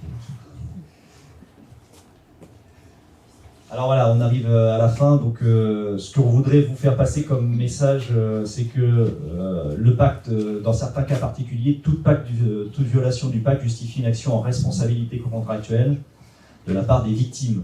Donc ça veut dire que si quelqu'un s'engage dans son pacte d'associés à faire quelque chose ou à ne pas faire quelque chose, et qu'il ne tient pas sa parole, la personne qui est victime de ce non-respect du pacte d'associés peut engager la responsabilité de celui qui a failli à sa parole. Et puis, je te laisse peut-être parler de ce que ça veut dire la nullité de l'opération, parce que c'est vraiment un cas particulier. Effectivement, donc, la violation du pacte d'associés, ça peut donner lieu à des dommages et intérêts, et ça peut entraîner la nullité de l'acte qui a entraîné cette violation. Exemple, moi j'ai eu le cas où il y a eu une cession de part, il y avait un droit de préférence, et le droit de préférence n'avait pas été respecté. Donc comme la personne à qui on avait cédé les parts était au courant qu'il y avait ce droit de préférence, dans ces cas-là, on a annulé l'acte de cession de parts et revendu les parts à l'associé qui avait signé le pacte. Mais c'est un cas bien particulier Parce que quand on parle d'exécution forcée, ça ne peut pas tout le temps être le cas. Si j'avais eu le cas du cessionnaire, donc celui qui avait racheté à la base les parts, il n'y aurait pas une nullité de sa convention, puisque lui, on ne peut pas lui enlever quelque chose où il ignorait qu'il allait porter préjudice à quelqu'un. Donc finalement, dans ce cas-là, en particulier, l'associé lésé n'aurait eu que des dommages et intérêts. Donc voilà, pareil, l'exécution forcée ou la nullité de l'opération ne peut se faire que dans des cas bien particuliers. Voilà, alors le propos, alors c'est un peu technique, c'est sûr. Ce que je voudrais simplement que vous reteniez à la fin de cet exposé, c'est que il faut maintenant, l'effet que j'aurais voulu avoir, c'est d'avoir un peu comme dans les bandes dessinées, vous savez, quand il y a l'espèce d'ampoule qui s'allume dans la tête de quelqu'un. Donc là, vous êtes dans un projet entrepreneurial, on vous a donné un certain nombre d'informations sur ce que c'est qu'un pacte d'associés, sur l'utilité de prévoir les choses, et le fait que vous allez vous engager dans un projet d'entreprise doit vous faire vous allumer des espèces de clignotants en disant là je suis en train de faire quelque chose, est-ce que je suis bien garanti pour ça, est-ce que je suis bien paré, est-ce que je suis bien équipé avant de le faire. Donc le but c'est ça, donc vous allez vous aventurer dans un projet de société, d'entreprise entrepreneuriale, il faut que ce clignotant s'allume. Tout ce qu'on vous a dit, ça doit être écrit dans un document parce que, encore une fois, il faut oser parler des choses qui risquent de vous fâcher. C'est en n'en parlant pas avant, on a la certitude qu'on n'aura rien fait de ce qu'il faut, qui pourrait éviter le problème. Donc, oser en parler, et puis oser, une fois qu'on en a parlé, tout ce qui va sans dire, ça va encore mieux en le disant. C'est-à-dire qu'on va s'associer, on va faire un parcours de travail ensemble, on se dit les choses. Et ça va encore mieux, diront les juristes, en l'écrivant et en faisant un contrat. Voilà. Merci beaucoup, je suis désolée, on est un petit peu pressé par le temps. Donc je vous propose de passer tout de suite à la table ronde, puis s'il y a des questions, vous pourrez les poser à ce moment-là. Donc je vous invite à vous asseoir. J'appelle aussi Aurélie Chéron de la Décale, Nolan Charles de Hugo et Angéline à nous rejoindre encore sur scène. Donc Aurélie et Nolan, je vous propose de vous présenter. Donc on va peut-être commencer par Aurélie, si vous devez nous laisser dans pas trop longtemps. Ouais, c'est ça. Bonjour à tous. Donc pour ceux qui ne me connaissent pas, je travaille donc à l'incubateur d'entreprise. Voilà, donc on fait partie de la Décale. Et en fait, nous, notre métier, c'est d'accompagner des startups dans le montage de leurs projets. Et en fait, plus précisément, c'est quand un projet commence, il y a un facteur de risque qui est très élevé. Et nous, notre métier, en fait, c'est de dérisquer ce projet. Nolan pourra bien en parler parce que du coup, on l'accompagne. Donc Nolan Charles, moi je suis entrepreneur, j'ai monté plusieurs startups depuis maintenant 2 ans. J'étais salarié avant, j'ai décidé justement de franchir le cap et de passer sur l'entrepreneuriat. Donc je suis accompagné aujourd'hui sur la Décale dans un de nos projets, donc plus orienté réalité virtuelle. Aujourd'hui, je prends ma casquette plutôt chef d'entreprise sur une entreprise d'autopartage. Donc j'aurai peut-être l'occasion d'en parler, je ne sais pas comment ça se déroule. Voilà. Donc on en parlera un peu plus tard, mais voilà un peu mon profil pour aujourd'hui.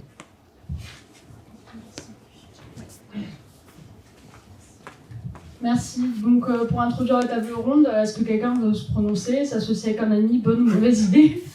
Peut-être Aurélie, puisque vous avez l'habitude de suivre les entreprises. Ouais, alors je ne vais pas répondre oui ou non, parce que je pense qu'il n'y a pas vraiment de bonne ou mauvaise réponse. Après, je pense que pour élargir en fait la question, c'est même pas forcément avec un ami en fait, mais c'est plus associer le côté affectif au professionnel en fait. Donc côté affectif, dès qu'il y a de l'affect en fait, on part dans une autre dimension. Et du coup, c'est ça qui peut poser problème. Donc c'est amis, fratrie, couple. Voilà, c'est les 3 cas qu'on rencontre et effectivement, il y a parfois quelques problèmes. Quelqu'un d'autre veut réagir là-dessus? Peut-être qu'il y a des questions dans la salle? Alors moi je veux bien compléter en fait, c'est que nous dans notre métier, quand il y a des gens qui viennent nous voir, qu'on accompagne avec des projets et qui nous parlent d'une volonté d'association, alors on a des antennes grandes comme ça et en fait on les déploie et dès qu'ils nous parlent d'association, en fait on se met à essayer de regarder en fait, parce que dans un pacte, dans un processus d'association, il y a l'iceberg qui est là, il y a la face qui est visible. Donc la phase qui est visible, c'est tout ce qui est moteur, c'est tout ce qui va bien, c'est on s'entend bien, on a des compétences complémentaires, tout ça, donc tout va bien. Ça, on l'écoute, mais finalement, c'est pas ça sur lequel on s'attache. Nous, la partie sur laquelle on s'attache, c'est tout ce qui est le non visible. En fait, on en a parlé tout à l'heure, c'est en fait tout ce qui est un peu le non-dit, la partie non visible, les différences de point de vue, les divergences de posture, par exemple. Même par rapport à la vision du projet, il y en a certains. On a accompagné en fait une start-up qui avait un boulevard devant elle, qui avait un tapis rouge, qui avait été salué par le jury, qui a remporté bon nombre de prix, même en France, en métropole, en France et ailleurs dans le monde. Et en fait, on a vu en fait qu'il y avait vraiment une divergence de posture au tout début entre les deux associés. Il y en avait un qui était vraiment, il avait la rage, il voulait vraiment aller très vite, il voulait faire augmenter son chiffre d'affaires de manière exponentielle pour ensuite la revendre. Le deuxième, lui, voyait ça plus il avait plus une vision patriarcale, il avait plus, alors je vais dire la tête sur les épaules, mais c'est un petit peu plus une vision pragmatique. En fait, il voulait vraiment investir, avoir des montants d'investissement qui étaient à peu près proportionnels aux résultats. Et donc du coup, au bout de quelques années, cette société est rentrée en fait en conflit parce que en fait, il y a eu une divergence au niveau des deux points de vue. À savoir que, à un moment, quand c'était une levée de fonds, en fait, c'était par rapport à une levée de fonds avec des entrées d'autres personnes en fait, dans la société. Et là, du coup, on a vu vraiment les deux divergences de points de vue qui ont éclaté, et du coup, c'est arrivé à un conflit et ça a fait foirer la levée de fonds. Donc, c'était un exemple parmi tant d'autres, mais il y a aussi des bons côtés à s'associer. Je vais peut-être pas rebondir dessus, mais par contre, je vais parler peut-être d'une expérience personnelle. Donc du coup, moi j'ai monté ma première boîte à 22 ans avec mes 3 meilleurs amis. Donc franchement, je pense qu'on est dans le sujet. Ça s'est mal passé, forcément. Pourquoi ça s'est mal passé? Parce qu'il y a vraiment une question de personnalité aussi. Quand on s'associe avec les gens, il faut qu'il y ait quand même un leader dans une société. Enfin, en tout cas, c'est ma conception de la chose. Et à un moment donné, quand on se retrouve avec ses 3 meilleurs amis et qu'on doit avoir un leader soit naturel, soit défini, forcément les personnalités s'entrechoquent. Et soit on choisit de continuer notre amitié, soit on choisit de continuer la boîte sans nos amis. En tout cas, c'était vraiment le chemin qui nous était convenu. Et donc du coup, on a décidé de fermer la boîte parce qu'on savait à un moment donné, même si on avait bien défini les rôles, même si on était complémentaires en termes de profil, en termes de compétences, on savait que nos personnalités ne pouvaient pas créer quelque chose de bon. Donc du coup, même si on avait derrière eu un pacte d'associés, etc., qui définissait aussi correctement la notion de tâche, la notion de temps passé sur le projet, ça aurait été compliqué parce que cette notion de personnalité prend aussi beaucoup de place, je pense, dans les associations. Ben voilà, tout est dit. Hein. C'est exactement l'expérience qu'on vit, nous, en tant que conseil de société. C'est-à-dire que c'est une chose d'être copain, et ça, on le voit aussi même autour de nous dans les cabinets d'avocats. Moi, le premier cabinet pour lequel j'ai travaillé pendant mes études, il y avait 2 associés.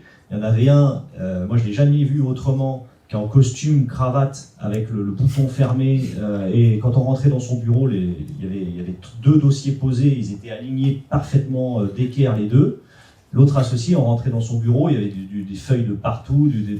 Quand l'associé rentrait dans le bureau de son associé, il disait « mais comment tu peux t'y retrouver dans un foutoir pareil ?» Et elle, quand elle rentrait dans le bureau de son associé, il lui disait « mais tu fous jamais rien de ta journée pour que ce soit aussi bien rangé ?» Donc on avait des gens qui professionnellement étaient très complémentaires, tous les 2 d'excellents avocats.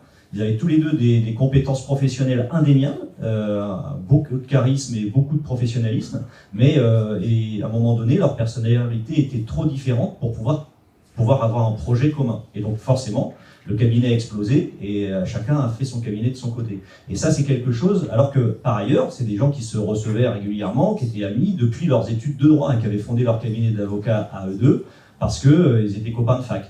Et ils ont marché pendant un moment, et puis au bout d'un moment, voilà, ça a plus marché. Donc voilà, être ami, c'est une chose, être associé, c'est autre chose. Et puis, dans la vie professionnelle, je pense que tu ne démentiras pas, on passe peut-être plus de temps avec ses associés qu'avec sa propre famille et ses amis. Voilà, tout le monde opine du chef de ce côté-là. Les gens dans la salle qui ont une expérience professionnelle vont dire la même chose. Et donc, le choix d'un partenaire professionnel, c'est hyper important, c'est encore plus important qu'autre chose. Donc il faut mieux peut-être des fois préserver son amitié, qui est quelque chose d'une valeur très importante dans la vie, plutôt que de cramer une amitié pour une société ou le contraire. Voilà, c'est quelque chose de...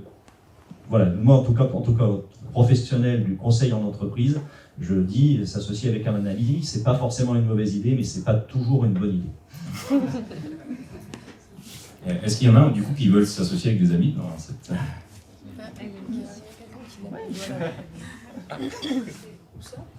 Là-bas et là-bas. Juste pour compléter en fait les propos de Nolan et de Monsieur le bâtonnier, en fait, par rapport au travers de personnalité, nous en fait on suit un projet donc, qui évolue sur le temps, parce qu'on les accompagne plusieurs années, et en fait, notamment par rapport aux divergences de personnalité, on se rend compte, par exemple, que s'il y a 2 ou 3 associés, on va dire, donc on a le créatif, donc le bordélique, qui peut en fait faire la force en début de projet parce qu'il foisonne d'idées, il est sous les feux des projecteurs parce que bon voilà c'est lui qui a un peu le lead et voilà. Après on a le gestionnaire, donc un peu monsieur, enfin voilà le gestionnaire, gestion de projet tout ça, qui est un petit peu plus pragmatique. Et puis on a le financier, on va schématiser. Donc dans la vie d'un projet, en fait au début donc ça va être le créatif qui va être sous les feux des projecteurs. Une fois que le projet va être en phase de consolidation, en fait, il va falloir que le créatif, il accepte de laisser sa place, en fait, au gestionnaire, pour que là, le gestionnaire monte en puissance pour consolider le projet.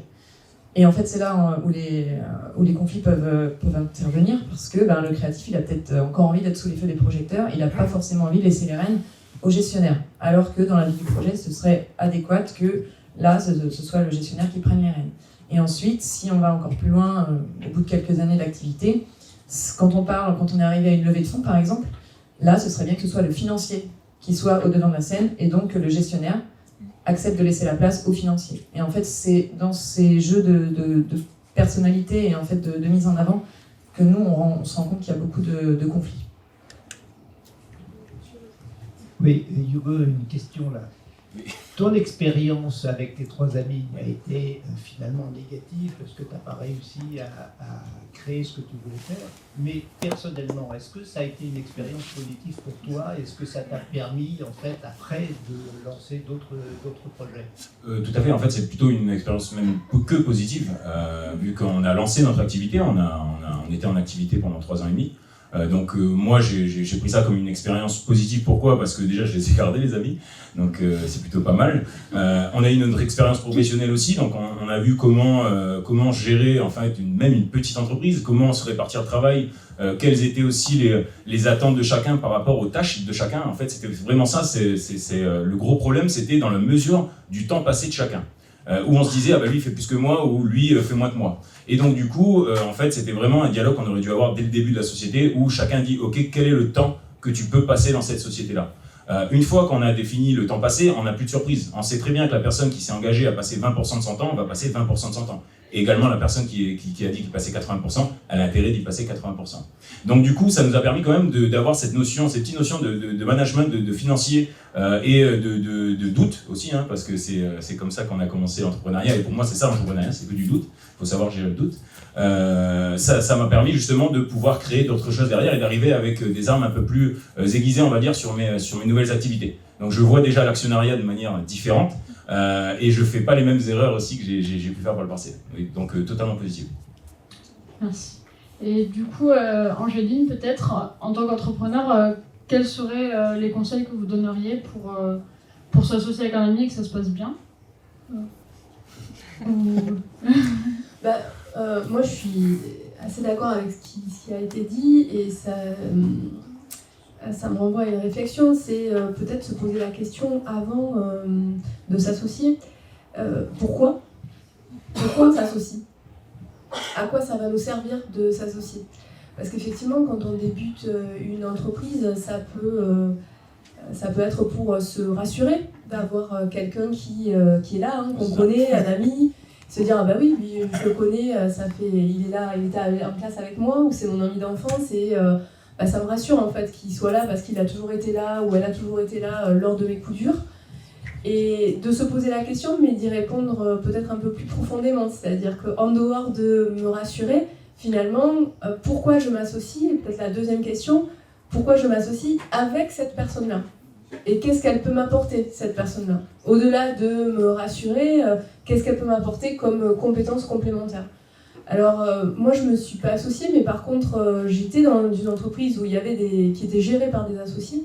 Et effectivement, il y avait des associés, alors ils étaient 4, il y avait 2 associés qui s'attendaient très bien, et qui étaient complètement complémentaires, qui avaient travaillé ensemble, qui n'étaient pas amis, mais qui savaient que leurs compétences étaient complètement complémentaires.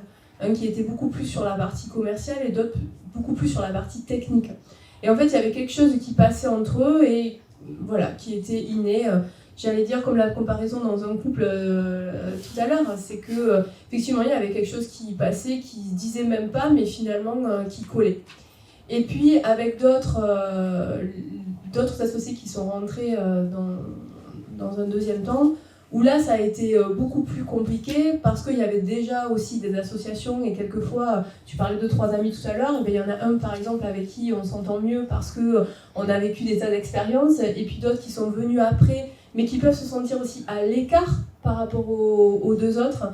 J'ai eu le cas d'une personne il n'y a pas longtemps que j'ai reçue en entretien de recrutement qui avait une expérience d'association qui s'est mal terminée et qui disait mais finalement si je reviens au départ de l'association, je me rends compte que dans l'association du départ, il y avait 2 personnes qui étaient extrêmement liées et moi je suis venue après et finalement il y a des problèmes depuis le début mais j'ai pas voulu les voir ces problèmes-là.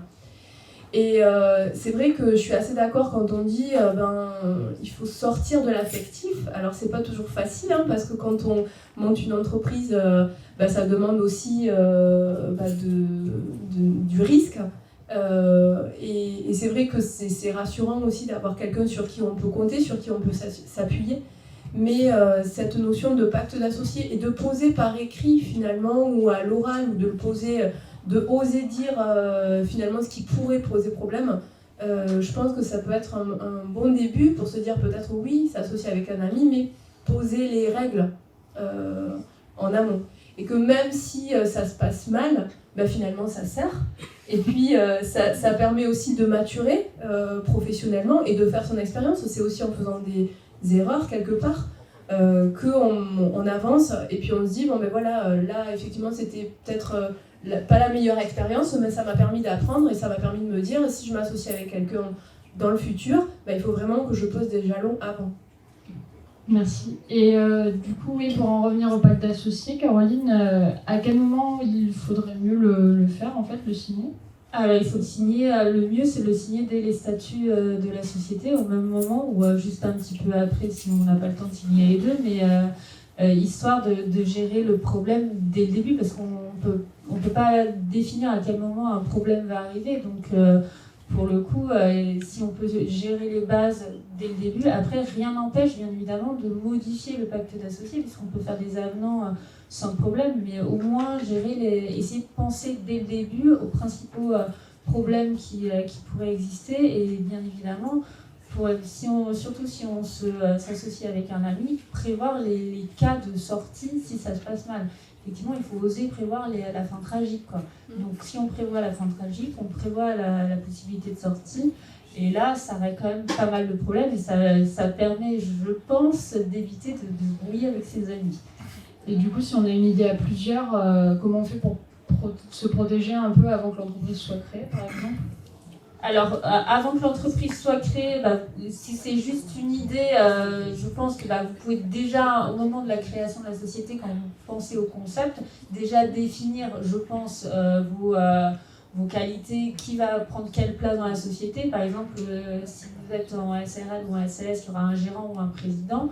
Donc déjà définir si tout le monde va pouvoir être, dans le cas de la SARL, il y aura plusieurs gérants, ou s'il y en a vraiment un qui a un peu plus le leadership et qui pourrait être nommé gérant. Donc ça peut être décidé en amont, et parce que vous allez discuter.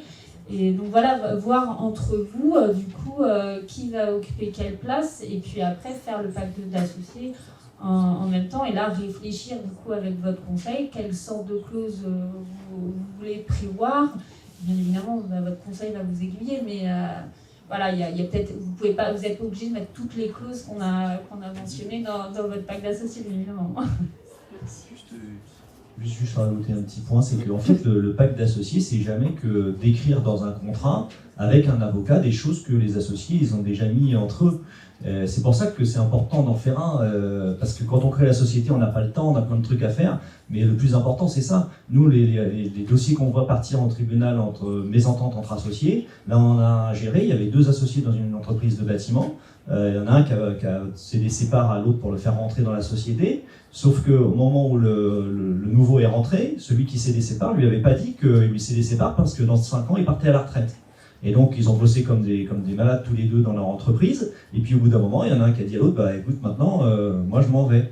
Mais bon, comme rien n'avait été prévu, pas de clause de cession, enfin, donc ça, alors que simplement, s'ils s'étaient mis tous les 2 en disant bah, je te fais rentrer, je te prends comme associé, non pas parce que je t'aime bien, parce qu'on travaille sur des chantiers chacun de notre côté puis qu'on est copains, mais parce que moi, voilà, je veux te faire prendre des parts de ma société pour qu'à terme tu me succèdes et que moi je puisse prendre ma retraite, bah, on aurait, rien que le fait qu'ils se le disent entre eux, même s'ils ne faisaient pas forcément un pacte d'associés en bonne et due forme, au moins ils avaient un pacte entre eux. C'est ça le principe du pacte d'associés. Après nous, en tant que juriste, on va venir leur dire attention, faites attention à ci, faites attention à ça, si vous voulez prendre votre retraite, il faut prévoir ça.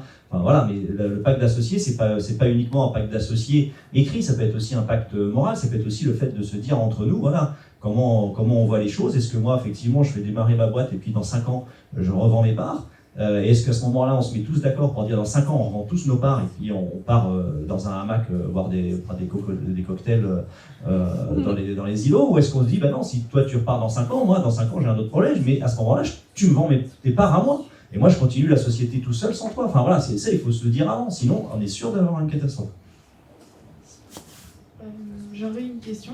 Je voulais savoir si le fait d'avoir ou non un associé influait sur les statuts justement de la société. Oui, je dirais, parce que déjà, on n'aura pas forcément la même forme de société si on est tout seul. Donc il n'y a que certaines sociétés qui peuvent être avec associé unique, donc notamment la SAS et la SARL. Et puis forcément, si vous êtes tout seul, il y aura les décisions qui seront prises par vous seul. Donc ça a quand même une influence assez non négligeable. Donc après, c'est pas... Là, il y a d'autres questions qui se posent quand vous êtes tout seul, si vous voulez être gérant ou pas. Mais effectivement, ça sera différent parce qu'au moins les décisions qui sont prises par les associés de manière collective seront prises uniquement par l'associé unique et sauf cas particulier, il sera forcément d'accord avec lui-même.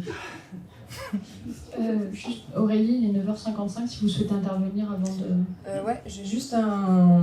En fait, on a des statistiques qui sont officieuses, donc je pourrais pas trop vous en dire, mais bon, en fait, on a un nombre assez important quand même de divorces et de séparations d'amitié au sein des startups qu'on accompagne. Mais on a juste un chiffre officiel qui est assez parlant, c'est qu'en fait, dans 90% des cas, quand il y a une entreprise qui met la clé sous la porte, ou en tout cas où le projet s'arrête, c'est dans 90% des cas qu'il y a une défection de l'équipe liée à l'humain. C'est pas parce que c'est pas un problème opérationnel, c'est pas un problème financier, c'est humain qui fait défaut dans 90% des cas. Voilà, donc moi je vais devoir partir, mais je vous laisse continuer. Merci beaucoup. D'autres questions dans la salle peut-être ?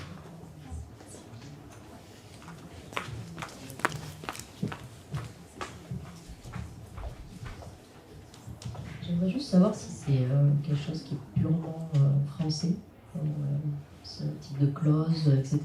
Ou est-ce que, je sais pas si vous avez la compétence pour... ou est-ce qu'en pays anglo-saxon, ou peut-être il y a moins, après coup, après du coup, les pertes d'entreprise, etc., des conséquences, ou les licenciements, ça paraît peut-être plus encadré en France, quoi. Est-ce que toutes ces clauses sont les mêmes? Ah oui, il y a énormément de clauses. Il y a beaucoup de clauses en plus qui prennent le nom anglais, genre tag along, les buy and sell. C'est à la base, c'est des clauses qui viennent des États-Unis parce que justement, eux, ils sont plus dans la notion de prévoir au préalable. Alors après, je ne sais pas si ça vient de vraiment l'idée du pacte d'associés vient de chez eux. Mais en tout cas, il y a énormément, ils sont très dans les contrats, les Américains.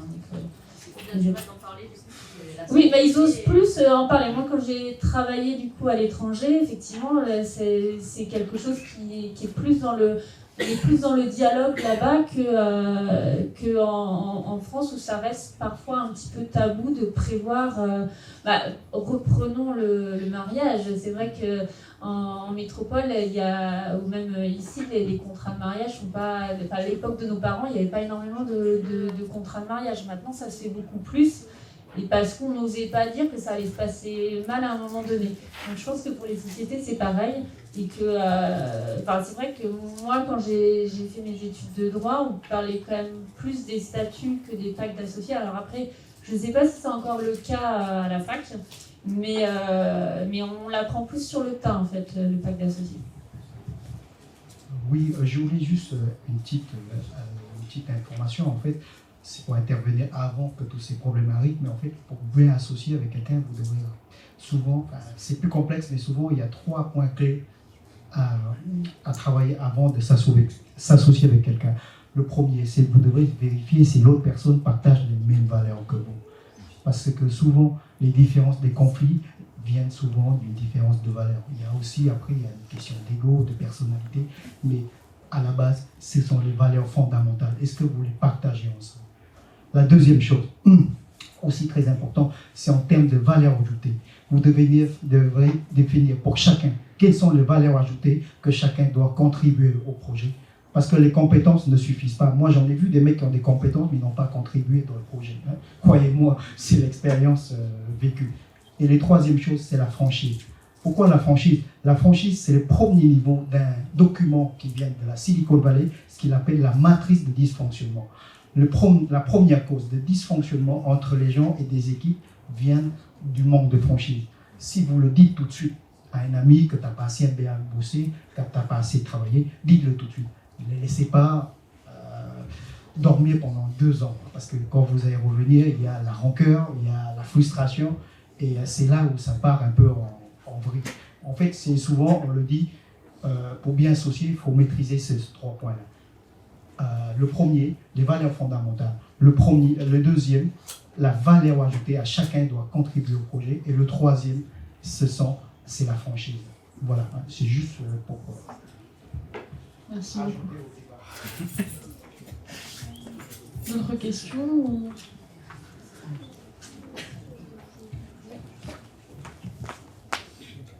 Je voulais plus partager une expérience là.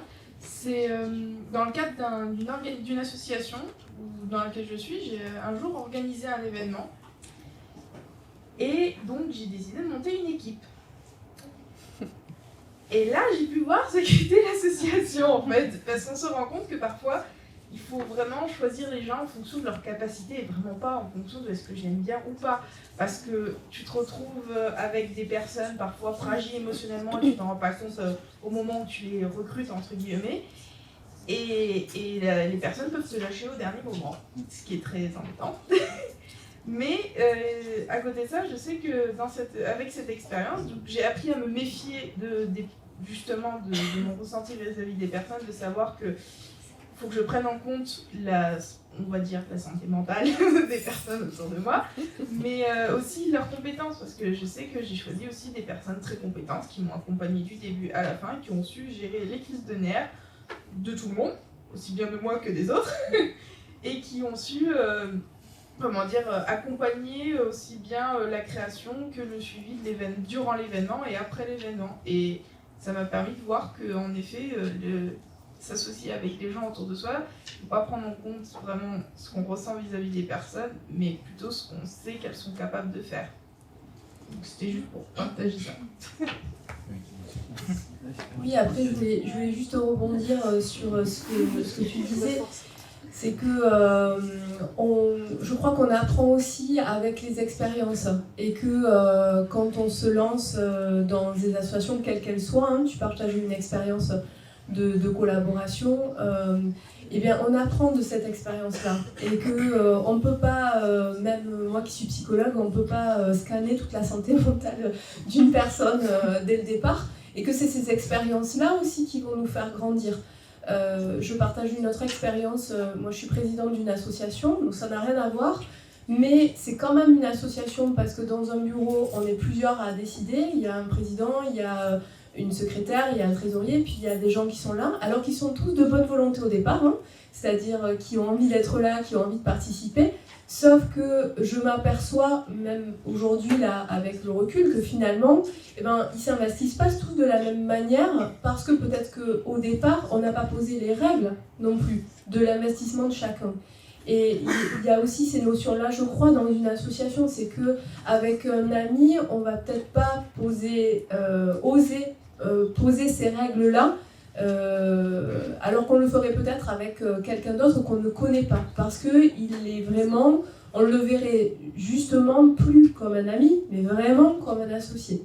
Et c'est peut-être ça la différence, c'est que s'associer avec un ami, oui, pourquoi pas, mais se dire, bah, si on s'associe avec lui, ça veut dire qu'on le voit comme ami, mais surtout, quand on travaille avec lui, comme un associé.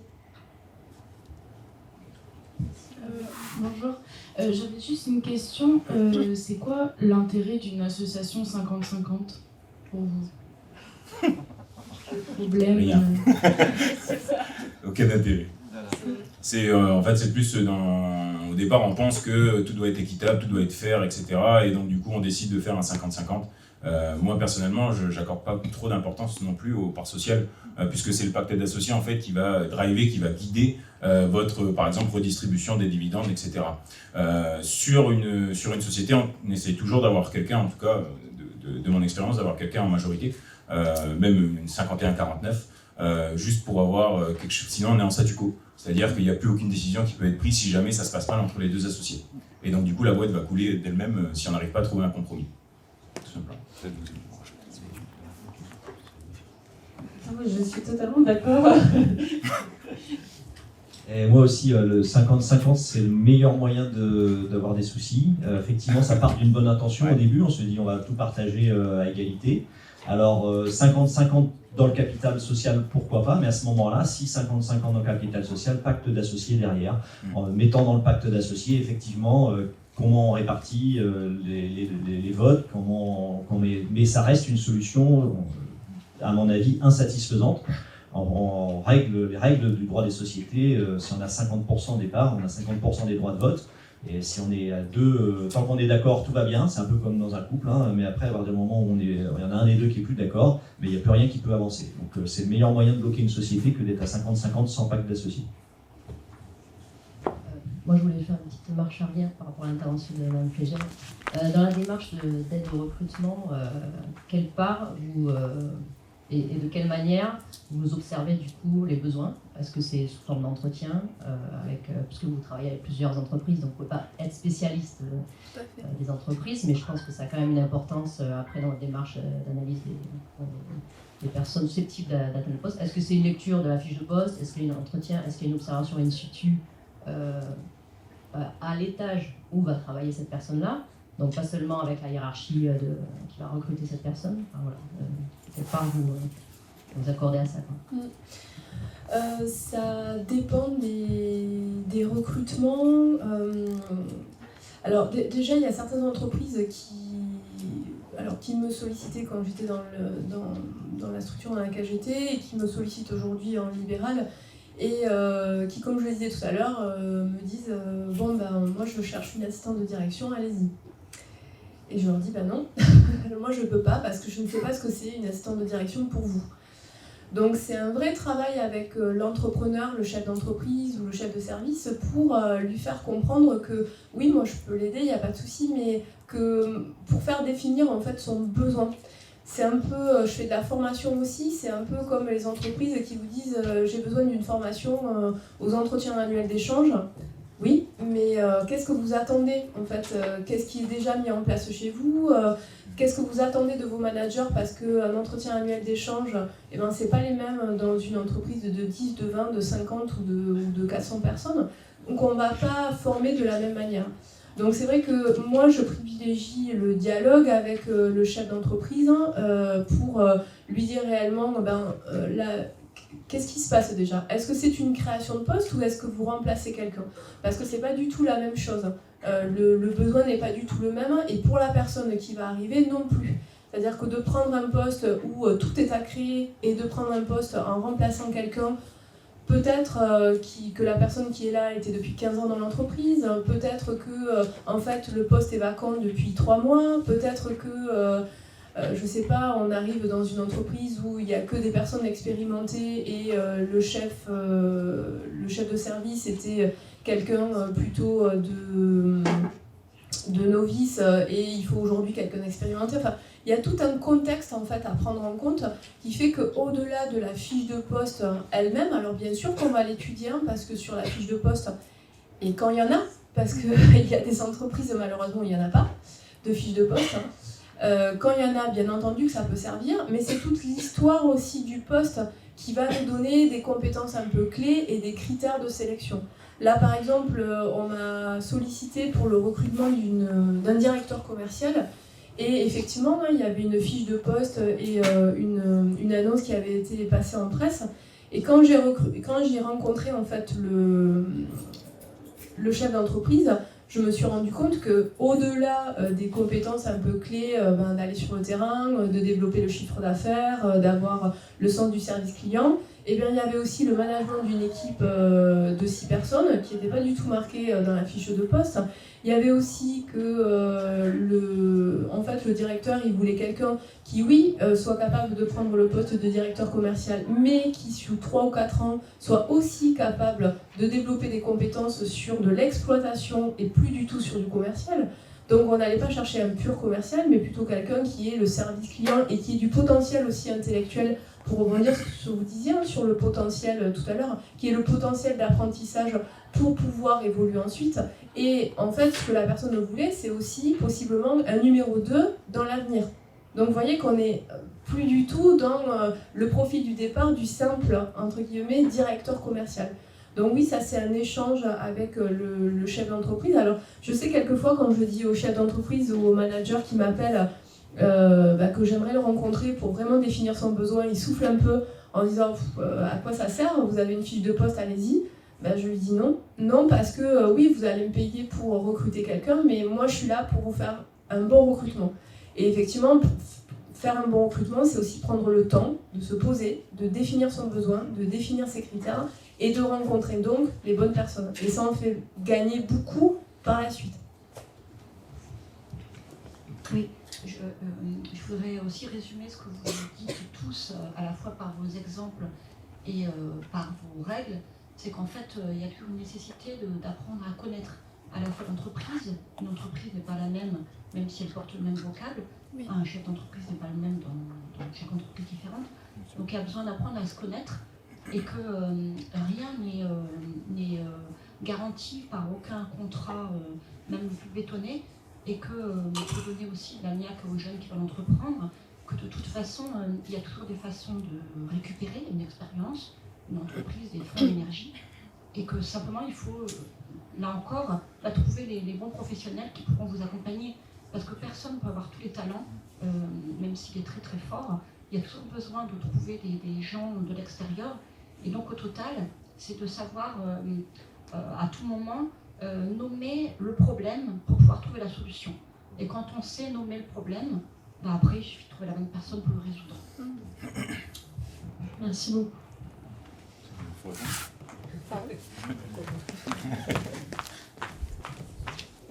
Dernière question. Ok. Merci. Oui, comme je suis là, je vais me rendre utile. En fait, si vous voulez, dans le monde, il y a un cabinet de recrutement leader mondial. Ils ont étudié les 27 000 PDG qu'ils ont recrutés. Ils ont sélectionné les 200 meilleurs et ils ont étudié leur profil psychologique. Et en fait, l'un des points forts de ces PDG-là, c'est par rapport à la moyenne, ils ont toujours su s'entourer de meilleurs collaborateurs. Mais comment ils le font? Sans rentrer dans le détail, en fait, ces gens-là, ils mesurent la capacité à collaborer d'un partenaire ou un collaborateur sur 2 axes. Le premier, c'est l'intégrité, c'est le sens de l'honneur. Quelqu'un qui est intègre, vous pouvez lui faire confiance personnellement. Et le deuxième point, c'est le goût pour l'effort. C'est est-ce que la personne est un travailleur? C'est tout simplement, est-ce que c'est une personne de confiance? Et c'est une personne qui est bosseur. Après, il y a toujours d'autres points sur les valeurs, sur les trucs, sur le leadership. Mais à la base, ces gens-là vérifient toujours leur association sur 2 axes clés. Le modèle en lui-même est très utile parce que chacun d'entre nous ici a sa propre idée du haut potentiel, de la haute performance. Ce modèle-là, il vous dit exactement qui est la bonne personne. Ça n'a rien à voir avec une capacité intellectuellement de très haut niveau, c'est juste du bon sens. Et c'est très utile pour les jeunes. Moi, les managers de 55 ans, je ne leur apprends plus, j'ai laissé finir leur vie avec la méthode qu'ils ont toujours connue. Mais pour les jeunes, c'est important parce que ça vous permet de savoir exactement quelles sont les qualités que vous devrez en procéder pour maximiser les chances de réussir. Je voudrais juste réagir sur ce que vous dites. Je ne doute absolument pas des études qui ont été menées et que vous citez, j'en doute pas du tout. Maintenant, je me permets de penser qu'il y a quelque chose quand même d'un peu plus subtil dans tout ça.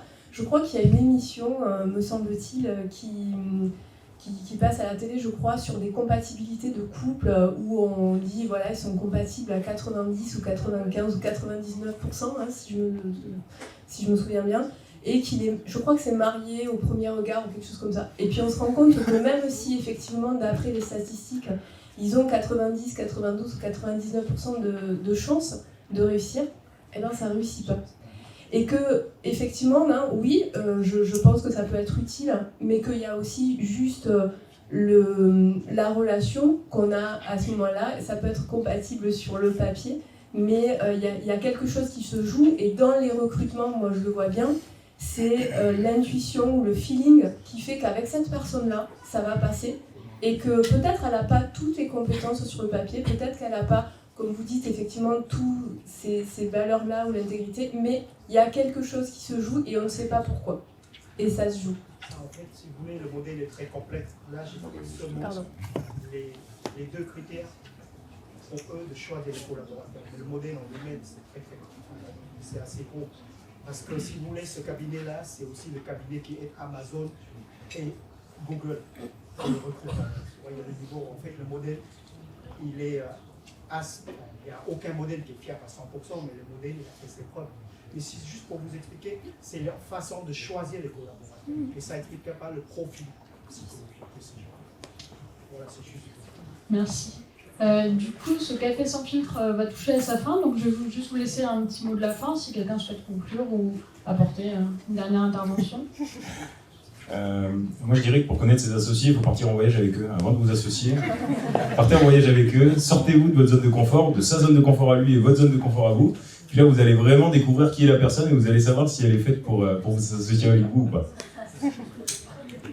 Ben moi le mot de la fin, ça serait oser entreprendre, quel que soit le choix que vous faites, même si vous faites entre guillemets une mauvaise association, ça ne sera pas mauvais sur le long terme. Moi, mon mot de la fin, ce sera oser prévoir la fin, justement, et l'écrire.